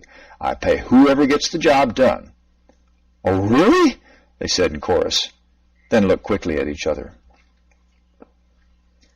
3:30 p.m., Thursday, January 3rd, 2013. I'll be damned, Chan. Come look at this. There's somebody got root access on all our servers. What the hell is going on here? What have you got there? Look. See, I'm running a script to check all the input packets and following the effects of each. When something anomalous comes up, the script flags it. Look at the pattern in those flags. Somebody's doing things that need root access, and it ain't pretty. It looks to me like they're monitoring what we're doing here. And look at this. See that? It changed our log files. Here and here and here. It's covering its tracks. Where is it coming from? Looks to me like it's coming from all the other sites in the system. See, here's a half a dozen IP numbers I recognize in the packets, but somebody may be spoofing that. Let's get on the horn to some of these other sites and see whether they've noticed anything. He reached for the phone and in a few minutes had another site on the line. Morning, this is Chuck.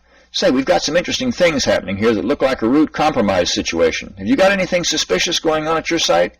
Some of what we're seeing could be coming from your systems.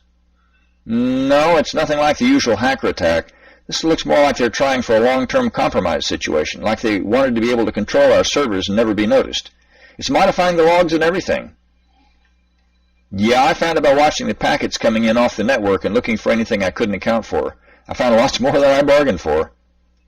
Yeah, write a filter that only lets through the simplest transactions and nothing else, and then examine the packets the filter is rejecting. I can send you the code I'm using if you want to use some... Yeah, okay. It's on its way, and the checksums are 3:30 p.m., Friday, January 4th, 2013.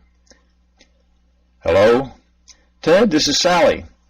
Hi, Sally. It's nice to hear from you. How are you doing? Just fine. Ted, listen. I came back into the office today to pick up a few things, and the phone rang, and I just answered it out of habit, you know. Well, it's one of our loan customers. He wants to talk to you. It seems he has some questions about a deal he's working on, and he wants your advice. Do you want me to give him your number? I don't know, Sally. I really can't do anything for him. Did you explain that we're out of the banking business? Yes, sir. He knows that, of course. He just wants your advice. It seems he respects your opinion in these matters. I think you should talk to him, Ted. It might get your mind off your troubles, and he may even be able to offer you a job. Yeah, right. How's he going to pay me? Answer me that. Ted was almost shouting into the phone. Ted, don't be angry with me. I just wanted to see if I could help you. Oh, God, I'm sorry. I don't know what came over me. I shouldn't take it out on you. Okay, I'll talk to him. What's his number? Janet, is something wrong with our email? Not that I know of. What do you mean?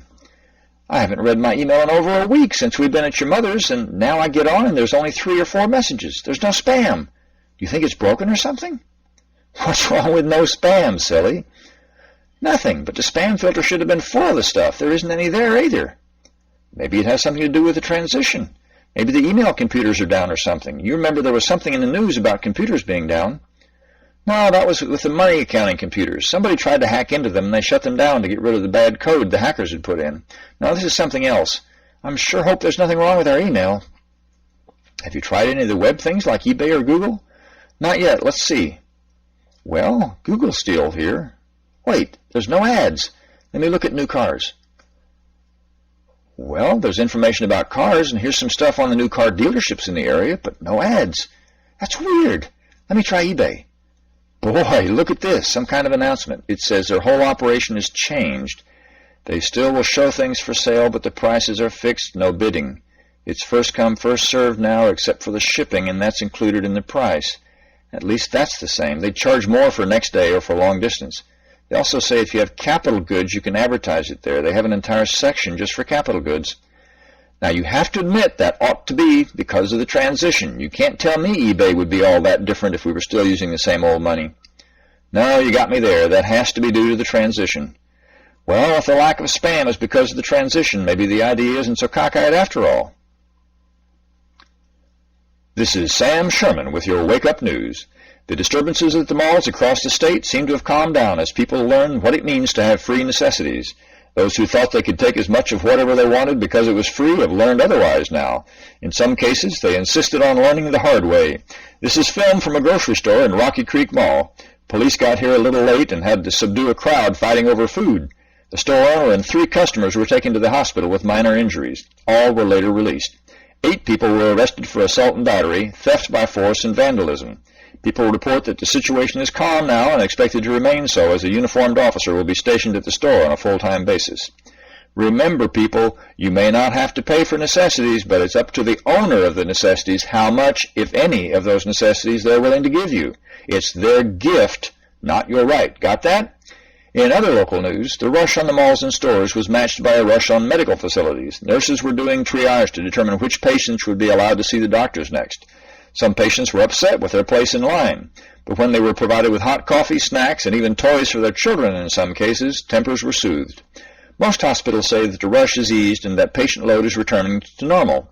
It appears that free medical treatment also is at the discretion of those who provide it. They don't have to give it to you, but if they do, they'll be paid for the benefit you get, if any.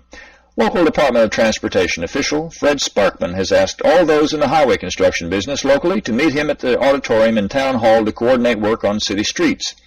Fred says that the freelance efforts to correct problems are very welcome, but that things can be arranged more efficiently if everyone is on the same page.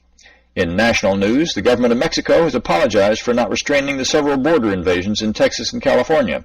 They have assured the U.S. ambassador that their military will take over guard duty within a month and have asked that the U.S. Army withdraw its units from Mexico and cease hot pursuit of the bandits. General Portillo has told reporters that they will begin withdrawal operations within the week as soon as certain adjustments to border defenses are completed. He would not say what those were, but civilian construction crews were busy on the U.S. side of the border. A number of large companies that were instrumental in international trade before the transition are asking U.S. farmers to contribute any surplus to be available for international trade. So if you're a farmer, consider their offer. Here's an announcement from the local health department. If you are a drug addict and are entering withdrawal from your addiction, please come immediately to one of the hospitals on this map or one of the clinics shown here for treatment. There will be no questions asked. There will be no police present. There also seems to be another companion announcement. The police department wishes to announce that they have better things to do than hassle sick people, so believe the previous announcement. I'll bet you wouldn't have heard an announcement like that before the transition. Jasmine, what have you got for us? Big news for parents of children with reading problems in school, Bob. It seems there's a local woman who has been tutoring children who have not learned to read in school. She has her own technique that works in 99% of the cases who could not learn in school. That's right. In the children who didn't learn to read in school, 99% of them can learn to read using this method. She's offering to teach this method to anyone interested. She's even set up a website where she explains her techniques. Now, I have a 10-year-old boy at home whom the school said was suffering from attention deficit disorder and dyslexia, and that's why he couldn't learn to read. Well, I was pretty desperate, I tell you. I took him to this tutor, and she said she didn't have any open slots, but she gave me a slim book and a DVD and said I could teach him myself. If I hadn't been at my wit's end with this boy, I would never have tried it.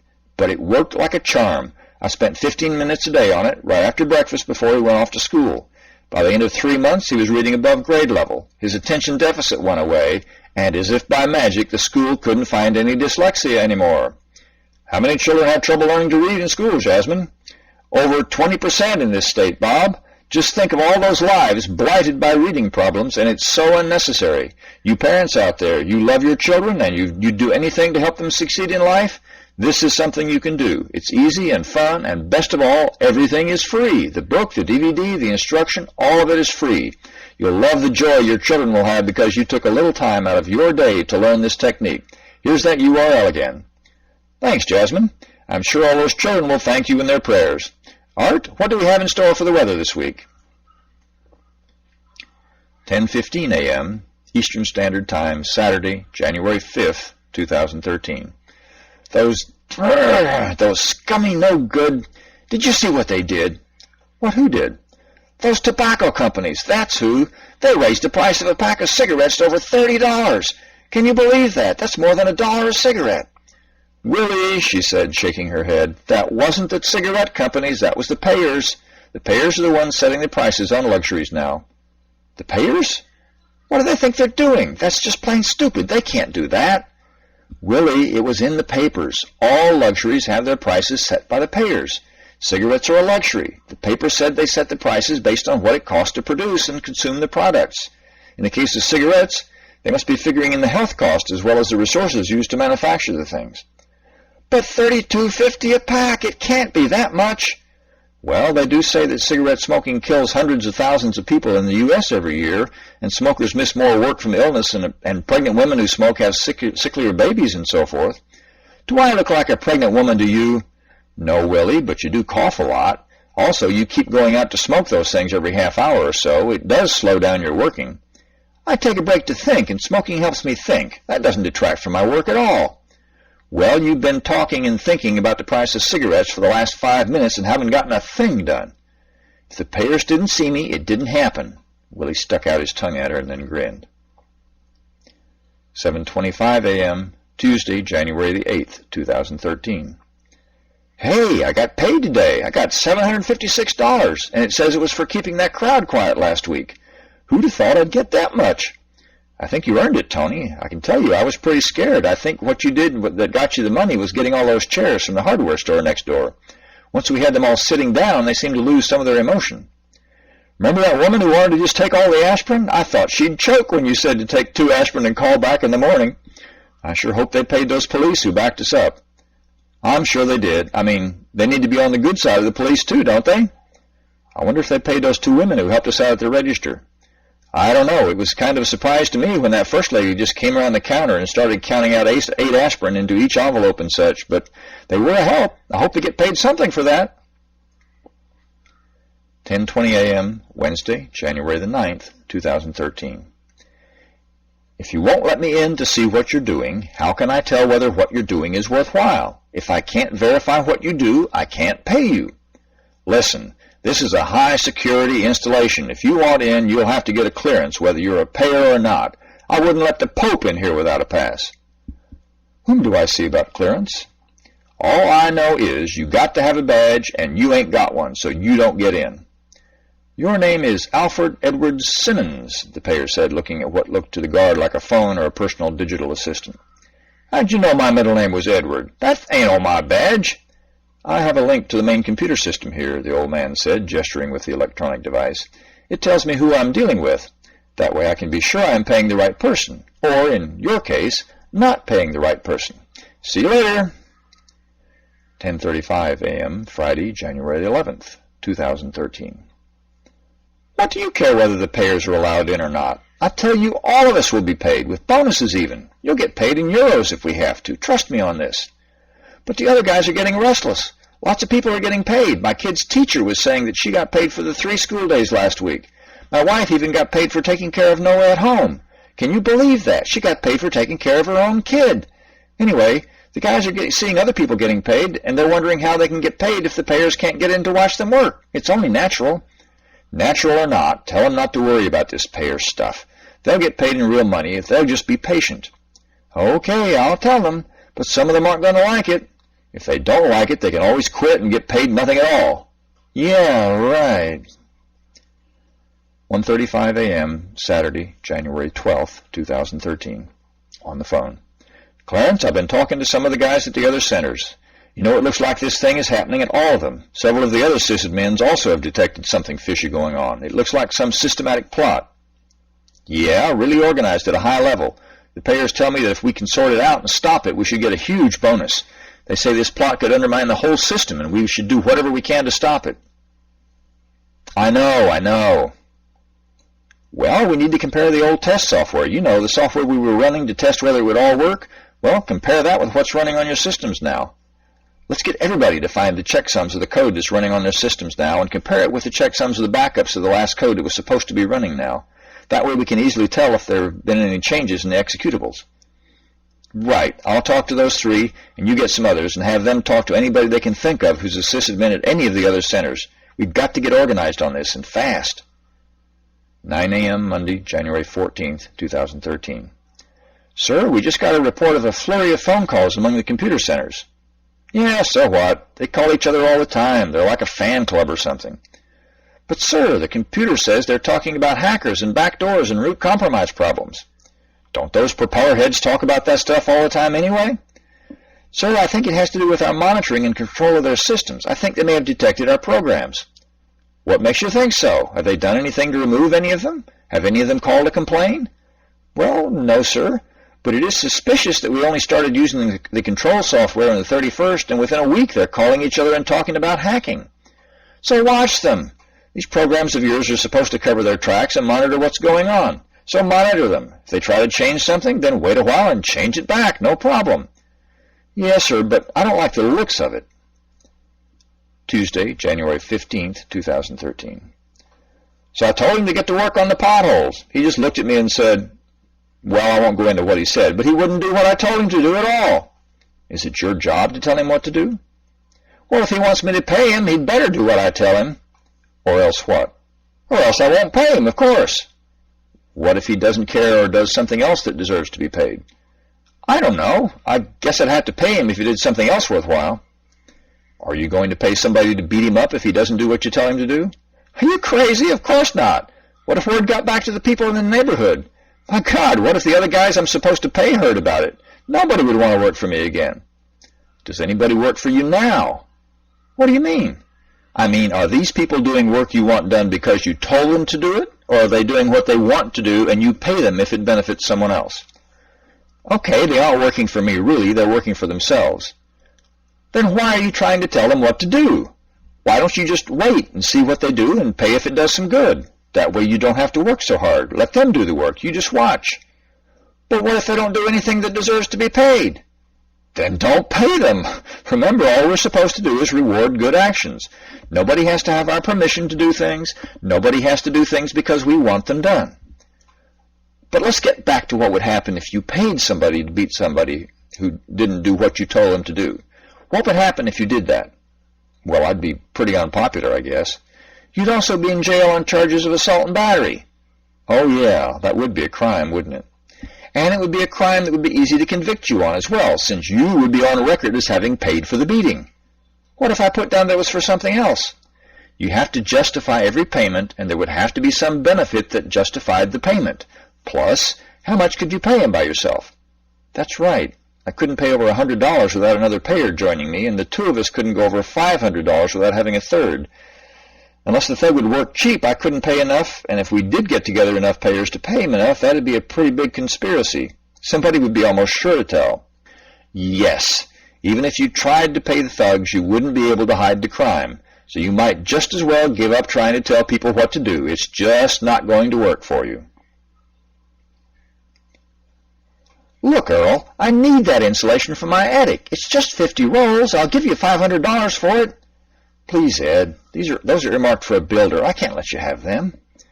Okay, I'll give you $700. You can just tell the builder that you had to give them to someone else. It'll delay the other builder for several weeks if he doesn't get this insulation. It'll throw off his whole schedule. Earl, you got me over a barrel here. The wife will skin me if I don't get this done right away. Her mother's coming to live with us for the winter, and she'll complain something fierce if she isn't warm and cozy. But you already have insulation in your home. You just want to do the guest house. Couldn't she stay in your guest room? I don't want that woman in the same house with me. She nags me something terrible, and those little dogs of hers are fiends. I'll give you $1,000. Please, please let me have it. Besides, Ed, what good is that currency to me anyway? The transition was last week. We're supposed to use the new money now. How much is the other builder paying you? He's not paying me anything. The payers will do that. Haven't you been reading the papers? Well, I'm offering you $1,000 in hard cash. I've got it right here. $1,000 versus nothing. What are you going to do? All right, you can have the insulation. Just don't tell anybody I gave it to you. Mama's the word, pal. You can count on me. Can you give me a hand in getting it into my truck?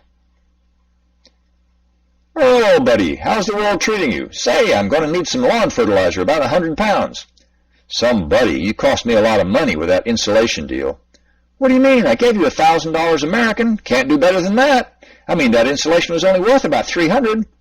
It cost that builder a lot more than that when we didn't have the insulation we had promised. It delayed completion of the house he was working on for over 2 weeks. He didn't get paid for an extra 2 weeks, and I'm going to get paid about $2,500 less than I would have if I hadn't given that insulation to you. I lost a good customer, and as if that weren't bad enough, I found that money you gave me practically useless. Useless? That's ridiculous. How could it be useless? Because there's nothing I can trade it for. I don't need it for groceries because those are free. We get the stock at the store free because our suppliers get paid by the payers. Most of the luxury places won't accept it because their suppliers wouldn't get paid if they traded the luxury for my cash. What the hell good is it? Maybe you could spend it in a foreign country?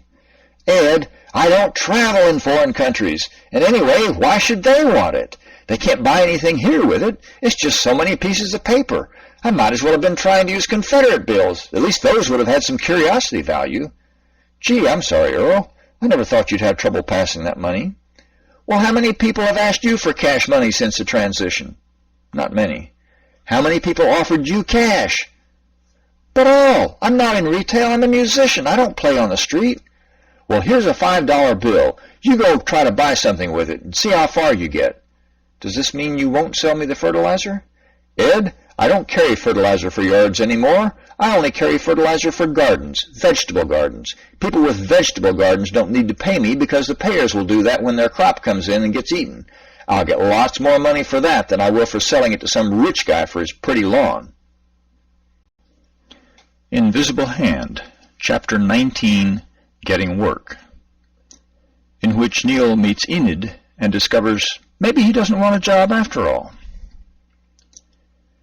Neil changed into a little more formal clothes and wore his good shoes. He figured that he would treat it like a job interview whether it was or not. The employment office, like the housing office, looked for all the world like a private home. It had a large porch on which sat what Neil could only think of as a little old lady. Her thin white hair was held in a hairnet and was arranged in a bun at the back of her head. She wore thin-rimmed glasses, somewhat low on her nose. She had to be at least 70 years old by Neil's reckoning. Neil approached tentatively and asked from the foot of the porch steps, "Is this the employment office?" "If you're looking for work, it is. Come on up, Mr. Campbell, I believe. I'm Enid Lee, and I run this office. Have a seat there." "Thank you, ma'am. Please call me Neil. I'm a little new at this, so I may need a little more help in getting a job than the average guy." "How do you spell that first name? I think my computer may have gotten it wrong." "That's Niall, but pronounced like Neil or Nile. I've answered it either." "Is it Irish?" she asked, looking over her glasses. "No, I'm a Scot by heritage, actually." "Most folks who ask for my help let me see their reputation. Do you know about a reputation?" "I once thought I did. Then I was sure I didn't. Now I think I know a little, but have a lot to learn."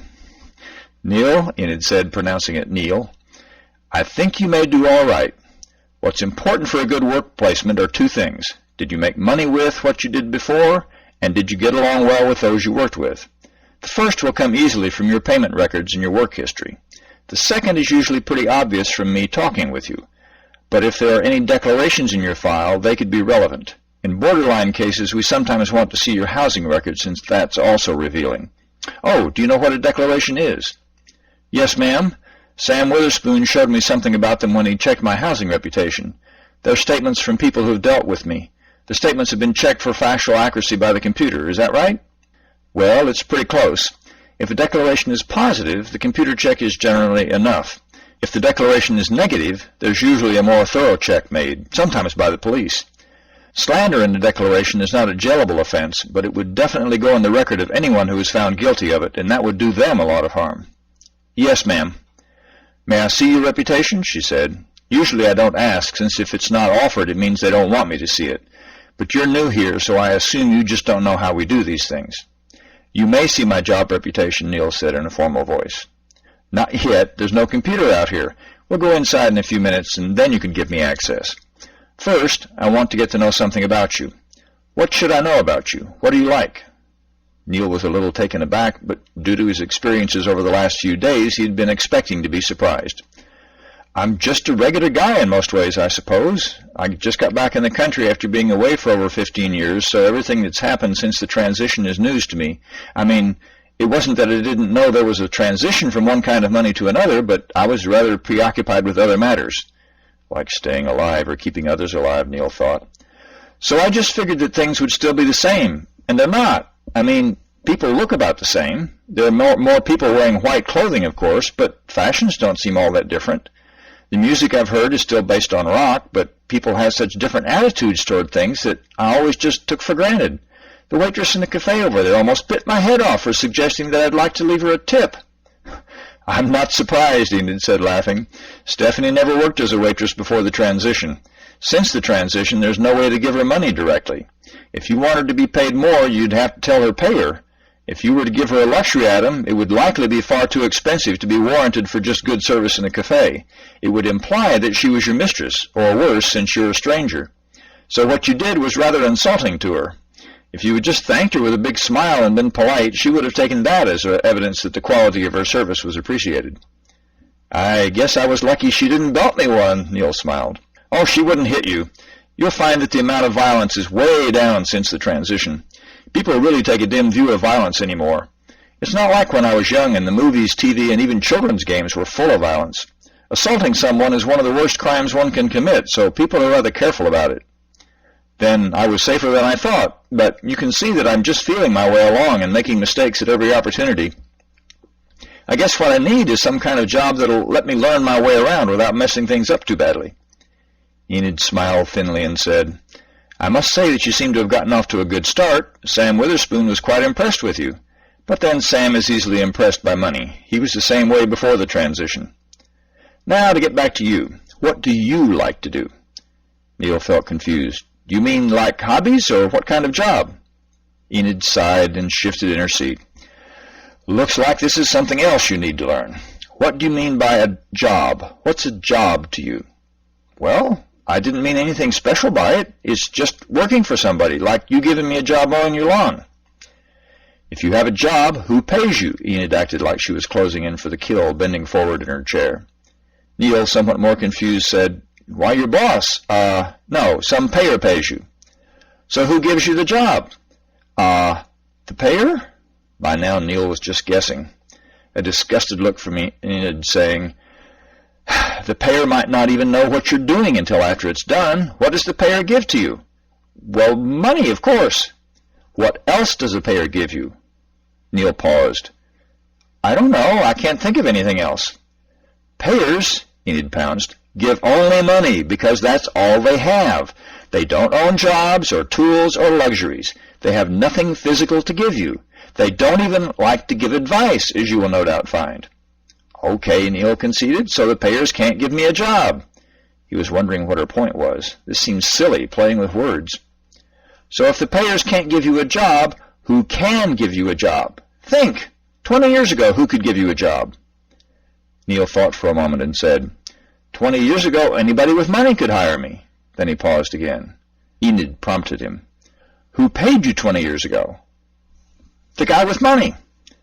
Who told you what to do? The guy with the money. If I did what he said to do, he paid me. If I didn't do what he said, I didn't get paid. So when the guy with the money gave you a job, he was really trading with you. He was trading his money for your obedience. The deal was that you would give him control of your behavior in exchange for some of his money. Yes, roughly, Neil agreed. So when he gave you a job, he was giving you a chance to obey him in exchange for money. In a way, yes. So if the payers are the only ones with money to give, and they don't tell you what to do, who gives you a job? Who offers you money in exchange for obedience? Nobody? Neil was getting a little tired of whatever game the old lady was playing. Right you are, Neil. Nobody has a job. We may work, we may even labor. We may do what other people tell us to do, but we don't have jobs. That's just semantics. You're just playing games with words. If I work at something and I get paid for doing that work, that's a job, no matter how you slice it. That ought to straighten her out, Neil thought. But, Enid said, you don't get paid for doing that work. What do you mean? What else would you get paid for? When I work, I expect to get paid for it. I mean, Enid said sternly, just what I said. You don't get paid for doing work. You get paid for the consequences of what you do. Just because you take orders and sweat and strain and keep that up day after day doing exactly what someone else tells you to do doesn't mean you'll necessarily ever get paid anything at all for your efforts. That's because now you're paid for consequences. If the consequences include a great net benefit, then you get paid a lot of money. If the consequences have only a little net benefit, then you get paid only a little. It will not matter how hard you work nor how long it takes you. You don't get paid by the hour, and you don't get paid by the job. You get paid by the net benefit of the consequences. By this point, Enid was sitting bolt upright, pointing her finger right at Neil's left eye and glowering. Okay, I get paid for the benefit that will happen. Still not right. You get paid for net benefit, good consequences minus bad consequences, and you only get paid after the consequences are known. A farmer doesn't get paid for the food he grows and takes to market. He gets paid for the nutrition that people receive from that food. If nobody eats the food, then he doesn't get paid. If the food isn't good for him, he doesn't get paid. Are you getting this? Yeah, I'm getting it. So, she continued, when did you get paid when you had a job 20 years ago? I got paid whenever the job was done, or at the end of the week, or whatever. And when will you get paid now? When somebody has benefited from my work. That's progress. Now, if you're working with someone who has tools for that kind of work, and he hands you those tools and tells you what to do with them, and you do what he tells you to do, will you get paid? Sure, Neil nodded absently. Why not? Enid slapped her knee and said, a little angry, Are you listening to me? What do you get paid for?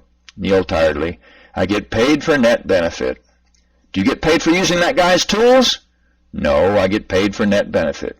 Do you get paid for doing what the guy told you to do with those tools? No, I get paid for net benefit. So even if somebody gives you tools and tells you what to do with them, is he giving you a job? Remember that he will not pay you. He could give me something else I wanted besides money. He certainly could. Then you would have a job. You would be working for him. You would be his employee, his hireling, his subordinate. He would be your boss, your employer, your superior. Would you care about the consequences of the work you did? I probably wouldn't think much about them one way or the other. The consequences would not be important to you? Right. This was getting really boring. Do you see why folks don't think much of those who have jobs? They don't think much of slackers either, I notice, Neil said, playing a trump. Which do you think is worse, a slacker who lives off the work of others or somebody who has a job? Enid asked, leaning back in her chair. A slacker is worse, of course. Who built the death camps? Who made the bombs? Who works in the bureaucracies of tyrants? People who have jobs, that's who. People who don't care about the consequences of what they're doing. Who built the cars and factories that made smog and acid rain? Who clear-cut the forests? Who killed the cod? People with jobs. As soon as people get jobs, they become totally irresponsible. They no longer admit to any responsibility. I was just following orders. I was just doing my job. It's not my fault. He told me to do it. Okay, anything to get her to shut up and get on with getting him a job. I concede, but slackers are bad too. Who do they hurt? What? Who do slackers hurt? Well, they hurt everybody else. They use resources that other people could use for doing other things. Correction, Edith said abruptly. They only use resources that other people choose to give them. Did you force Darla and Stephanie to give you lunch today? No. Did anyone else force them to give you food? Not that I know of. Trust me, said Enid authoritatively. Nobody has been able to make Stephanie do anything she didn't want to do since she was about 3 years old. So how did Darla and Stephanie get the food that they gave you? Somebody gave it to them? Enid. Voluntarily? I guess so. Could Darla or Stephanie force some farmer to give them food? Neil laughed, picturing little Stephanie twisting the arm of a burly farmer to make him give her food. I don't think so. So people from the farms give things to the stores and cafes, which in their turn give things to the slackers, right? And nobody is made to do it, right? So it looks like those other people have chosen to use those resources in that way, doesn't it? I guess so, Neil conceded. So tell me again, what harm does a slacker do? He sets a bad example for the young. Let her top that one. By not hurting anybody, he sets a bad example? Enid couldn't help grinning at that one. Hey, if nobody works, nobody eats. She can't top that one either, Neil thought. That has always been true, but lots of people seem to want to work. My business is thriving. Why is that? I don't know. Look, is this all necessary? What does all this have to do with my getting work? Are you tied in that chair? Am I on your porch? Do you want to make money, or are you just killing time? Okay, go on with the lesson, Neil said with a sour look and a tone of resignation in his voice. Listen to me, smart-ass. If you hadn't favorably impressed Sam, I would have thrown you off my property a long time ago. I'm doing you a big favor, trying to keep you out of trouble, and all I get is sour looks and dumbass answers. Now change your attitude and get your attention on what's important, or get your sorry ass out of here. I got better things to do than waste my time on you. If there were any neighbors listening, they would not have had to strain to hear any of that. Neil was shocked, stunned, and more than a little embarrassed. He could feel his face reddening. Yes, ma'am, I apologize, Neil said, brushing back his hair with his left hand. I am in Rome and must learn to do as the Romans. It was most rude of me to react as I did. It was inexcusable. His head was down, and he felt as bad as he had in months. "Damn straight. Now once again, and think before you answer. What do you like to do?" Neil paused, his mind racing. What do I like to do? What do I find satisfying? What makes me feel good about myself? "I like to accomplish things." Enid sat quietly, waiting. "I like to see the consequences of what I do when it's something I can feel proud of." She waited. "I like to make things better than they were before I came along." Enid finally spoke. "I think we can work with that. Next, I want to know what you can do well." "You mean besides putting my foot in my mouth?" Neil grinned a little shyly. "I was pretty good with computers 20 years ago, but I guess that my skills there are quite out of date by now." "You're trying to get a job again. Change the way you're thinking. Understand your situation in this economy. Then answer the question." By now, Neil was beginning to sweat despite the cool air of spring. He had last felt this way when taking his oral exams for his master's degree. What could he do that would be useful in this economy? How did his skills fit with future benefits? First, one would have to be able to predict the consequences of one's actions. Could he do that? When you look at it, that's what he'd been doing helping those tribes in the Middle East. He was telling them, if you do this, it will have that effect. They had come to rely on his predictions. Could he do the same kind of thing in this economy? "I can put together an organization, a group of cooperating people." He paused again. "I can see patterns in events that most people can't see." Another pause, then. "I don't get bored. I can change my habits. There may be other things as well." "Much better." Praise from Enid. "Now, what approach would you take to get a job from a prospective employer 20 years ago?" "I would try to show that I could do the job, that I'd be honest and work hard, and be loyal to the company." "Ha! How did you ever get work? You should have figured out what the boss wanted from whoever got the job and offered to give him that. Remember, he gives you the job. You're trading with that particular individual. Being good for the company has nothing to do with it. So thinking about the differences in getting a job then and working now, what approach will you take to the people you might work with?" "Let's see," Neil said. "I think they want me to help them make money." Enid nodded, but pursed her lips at the make money. "So I need to show them that I know what will produce benefits." "Net benefits." "Net benefits." Neil paused again and thought. "They need to be confident that I'll do the right thing, even if they told me to do something else." Enid smiled slowly. "I think you're beginning to understand. Keep going." "I think they want me to be able to think for myself. They want me to understand what I'm doing and how it fits in with what they're doing. They want someone who's very good at cooperating." "Yes, in a job you obey. In working with others you cooperate. The better you do your part, the better they can do their parts." "Next, what do you call a person who is not taking orders from those with whom he works?" Neil thought for a moment. "Independent?" "Good enough. If all the people who are working together are independent but cooperating, who's the boss?" Neil looked for a trick in the question but could find none. "There isn't one." "What if they need to closely coordinate their actions, like in a choir or on a team of medical people performing an operation?" "There has to be a boss then, doesn't there? They have to take orders so that they don't mess up and do things in the wrong order or something." Enid sighed. "The independent people do need to coordinate their actions.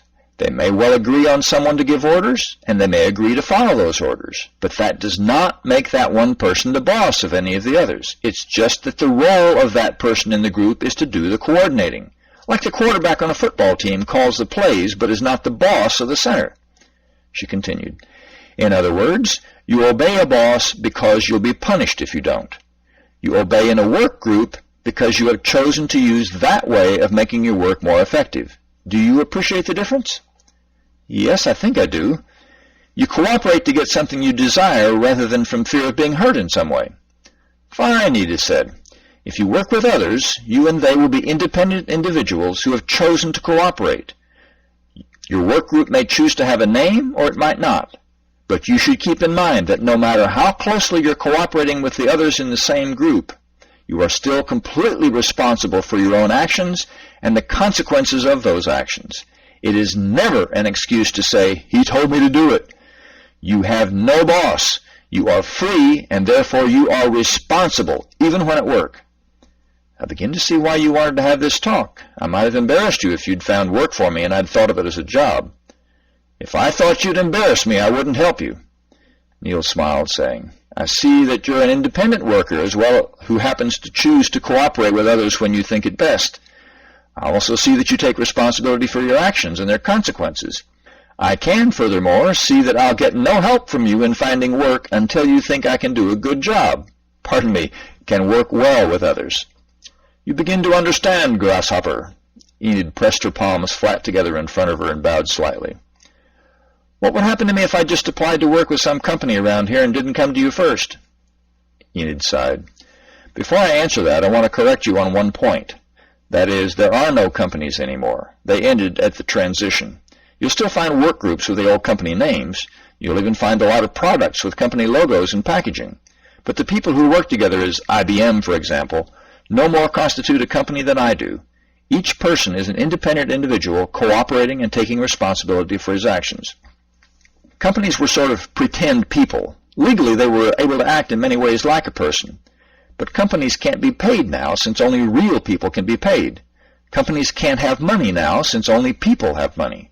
Companies can't pay their employees, since only payers can pay. Therefore, the legal fiction of the corporation just ceased to be relevant to anyone. Neil broke in. What about unions? Who do they bargain with if the company doesn't exist anymore? Enid said, Unions still exist, but they're more like guilds and standards committees now. There's no one to bargain with, as the Teamsters found out when they tried to strike shortly after the transition. They were trying to get the payers to agree to pay them more for their work. But people stopped giving them food and gas for their trucks and so on, and the strike was ended within a week. People recognized rather quickly that the Teamsters were striking against everybody else with their threats. The Teamsters found that lots of other people can drive trucks, and that they're more dependent on the rest of the people than the rest of the people are dependent on them. Now they run driving schools and give tips on where traffic congestion is bad and so on. Their top leaders also quit when their pay stopped due to the damage the strike had brought about. So it's just every man for himself? And every woman for herself. People associate when they see some way to benefit, and don't when they don't want to. Some people like to work all by themselves, and they do. Some people like to work with others, and they do. Some people don't like to work at all, and don't. Most of the slackers live pretty miserable lives, it seems to me, but it's still their choice. But with all this freedom comes responsibility for everything you do and fail to do. Your actions and the consequences of those actions will be to your credit or to your shame. I think this is the secret to the success we've had. What do you mean by that responsibility for all that you do and fail to do line? If I fail to help somebody, do I get thrown in jail or something? Enid laughed. Nothing of the kind. If you fail to help someone, you're missing out on the money you might have earned. You're shooting yourself in the foot. There's no need for anyone else to punish you because the failure to act punishes itself. You have less money, which means there's more for the rest of us. Also, if people know that you didn't help when you could have, they'll be unlikely to help you when you're in need. But how does that square with all that talk of independence? If you're independent, you don't need anybody. Neil really did see a conflict here, and Enid took him seriously. Nobody's independent in the sense of not needing anyone else. From birth, the human animal is dependent on others. Oh, sure, a man like yourself who is fit and healthy might be able to live in the woods or at the seashore for weeks, months, or even a few years.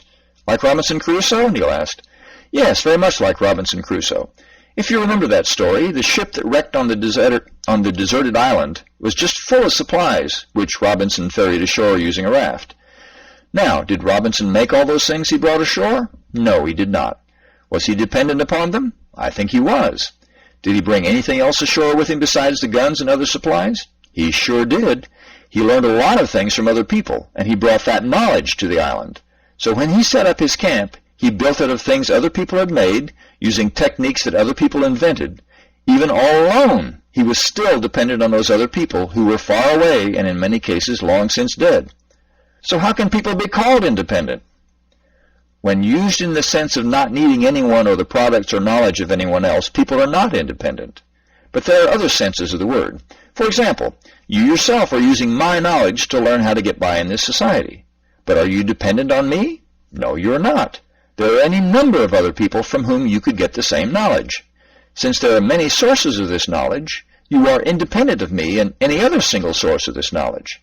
While it's true that everyone needs the society and economy of which they're a part, in our society, nobody is dependent on any single person or group of persons. If one source of the things you need or want is closed to you, for whatever reason, you can always avail yourself of some other source or sources of those things. You remember when we were discussing jobs and how you had a boss who told you what to do and you did it for the money? Neil nodded. Did you feel independent on that job? Did you feel that you had to have that job? No, I knew I could always get another job. Then you were a lucky one. Many people were terribly afraid of losing their jobs. They weren't confident that they could get other work. They felt dependent on that particular job.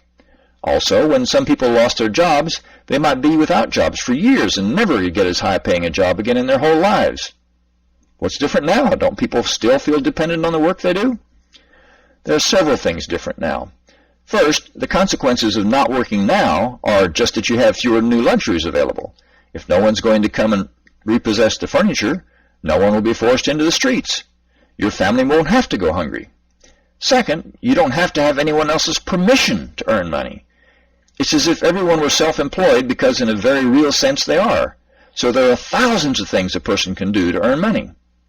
Yes, I've met some boys since I've been back in this country who did things for me to earn money.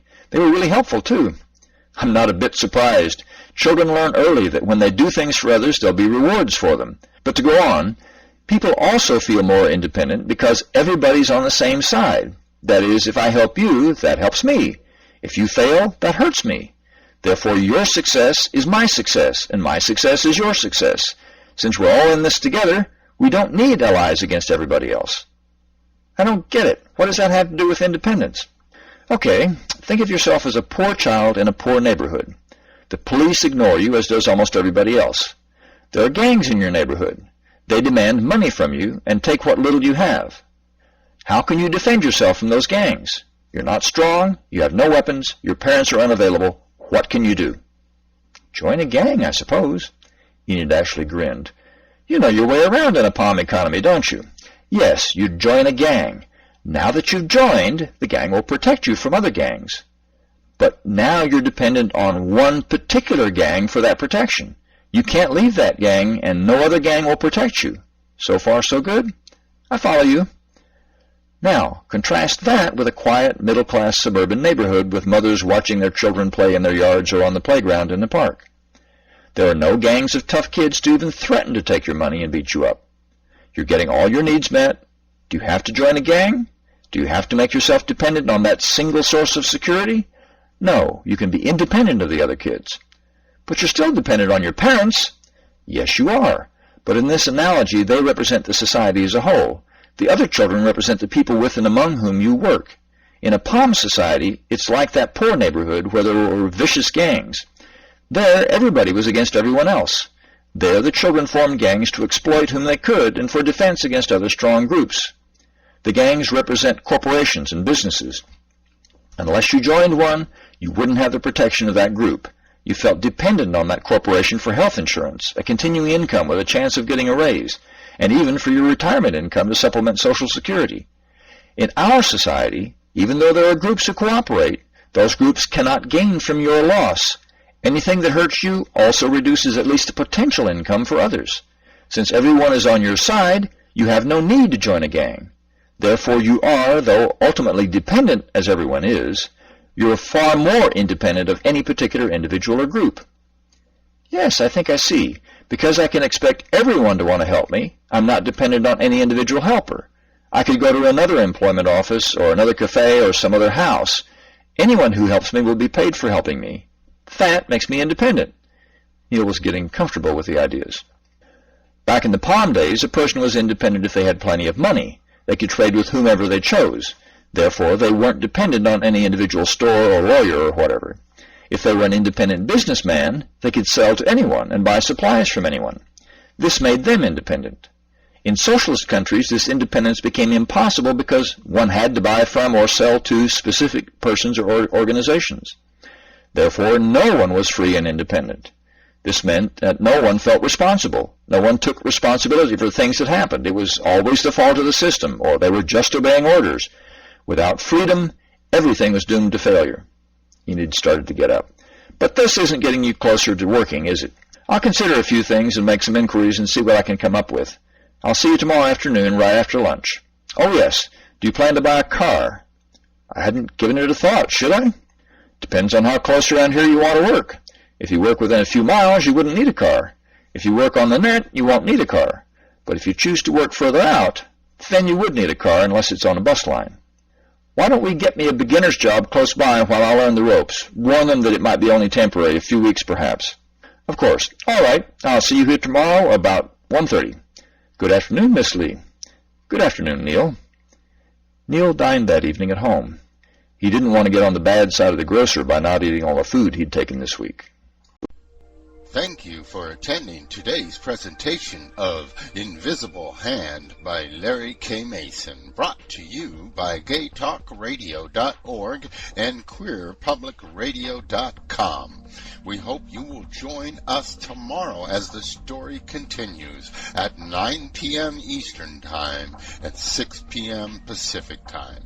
In case you've missed any of the episodes, you may listen to them by visiting queerpublicradio.com or by visiting Mr. Mason's website at www.nopom.info. That's www.nopom.info.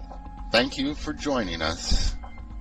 And as always, we wish the best to you and yours.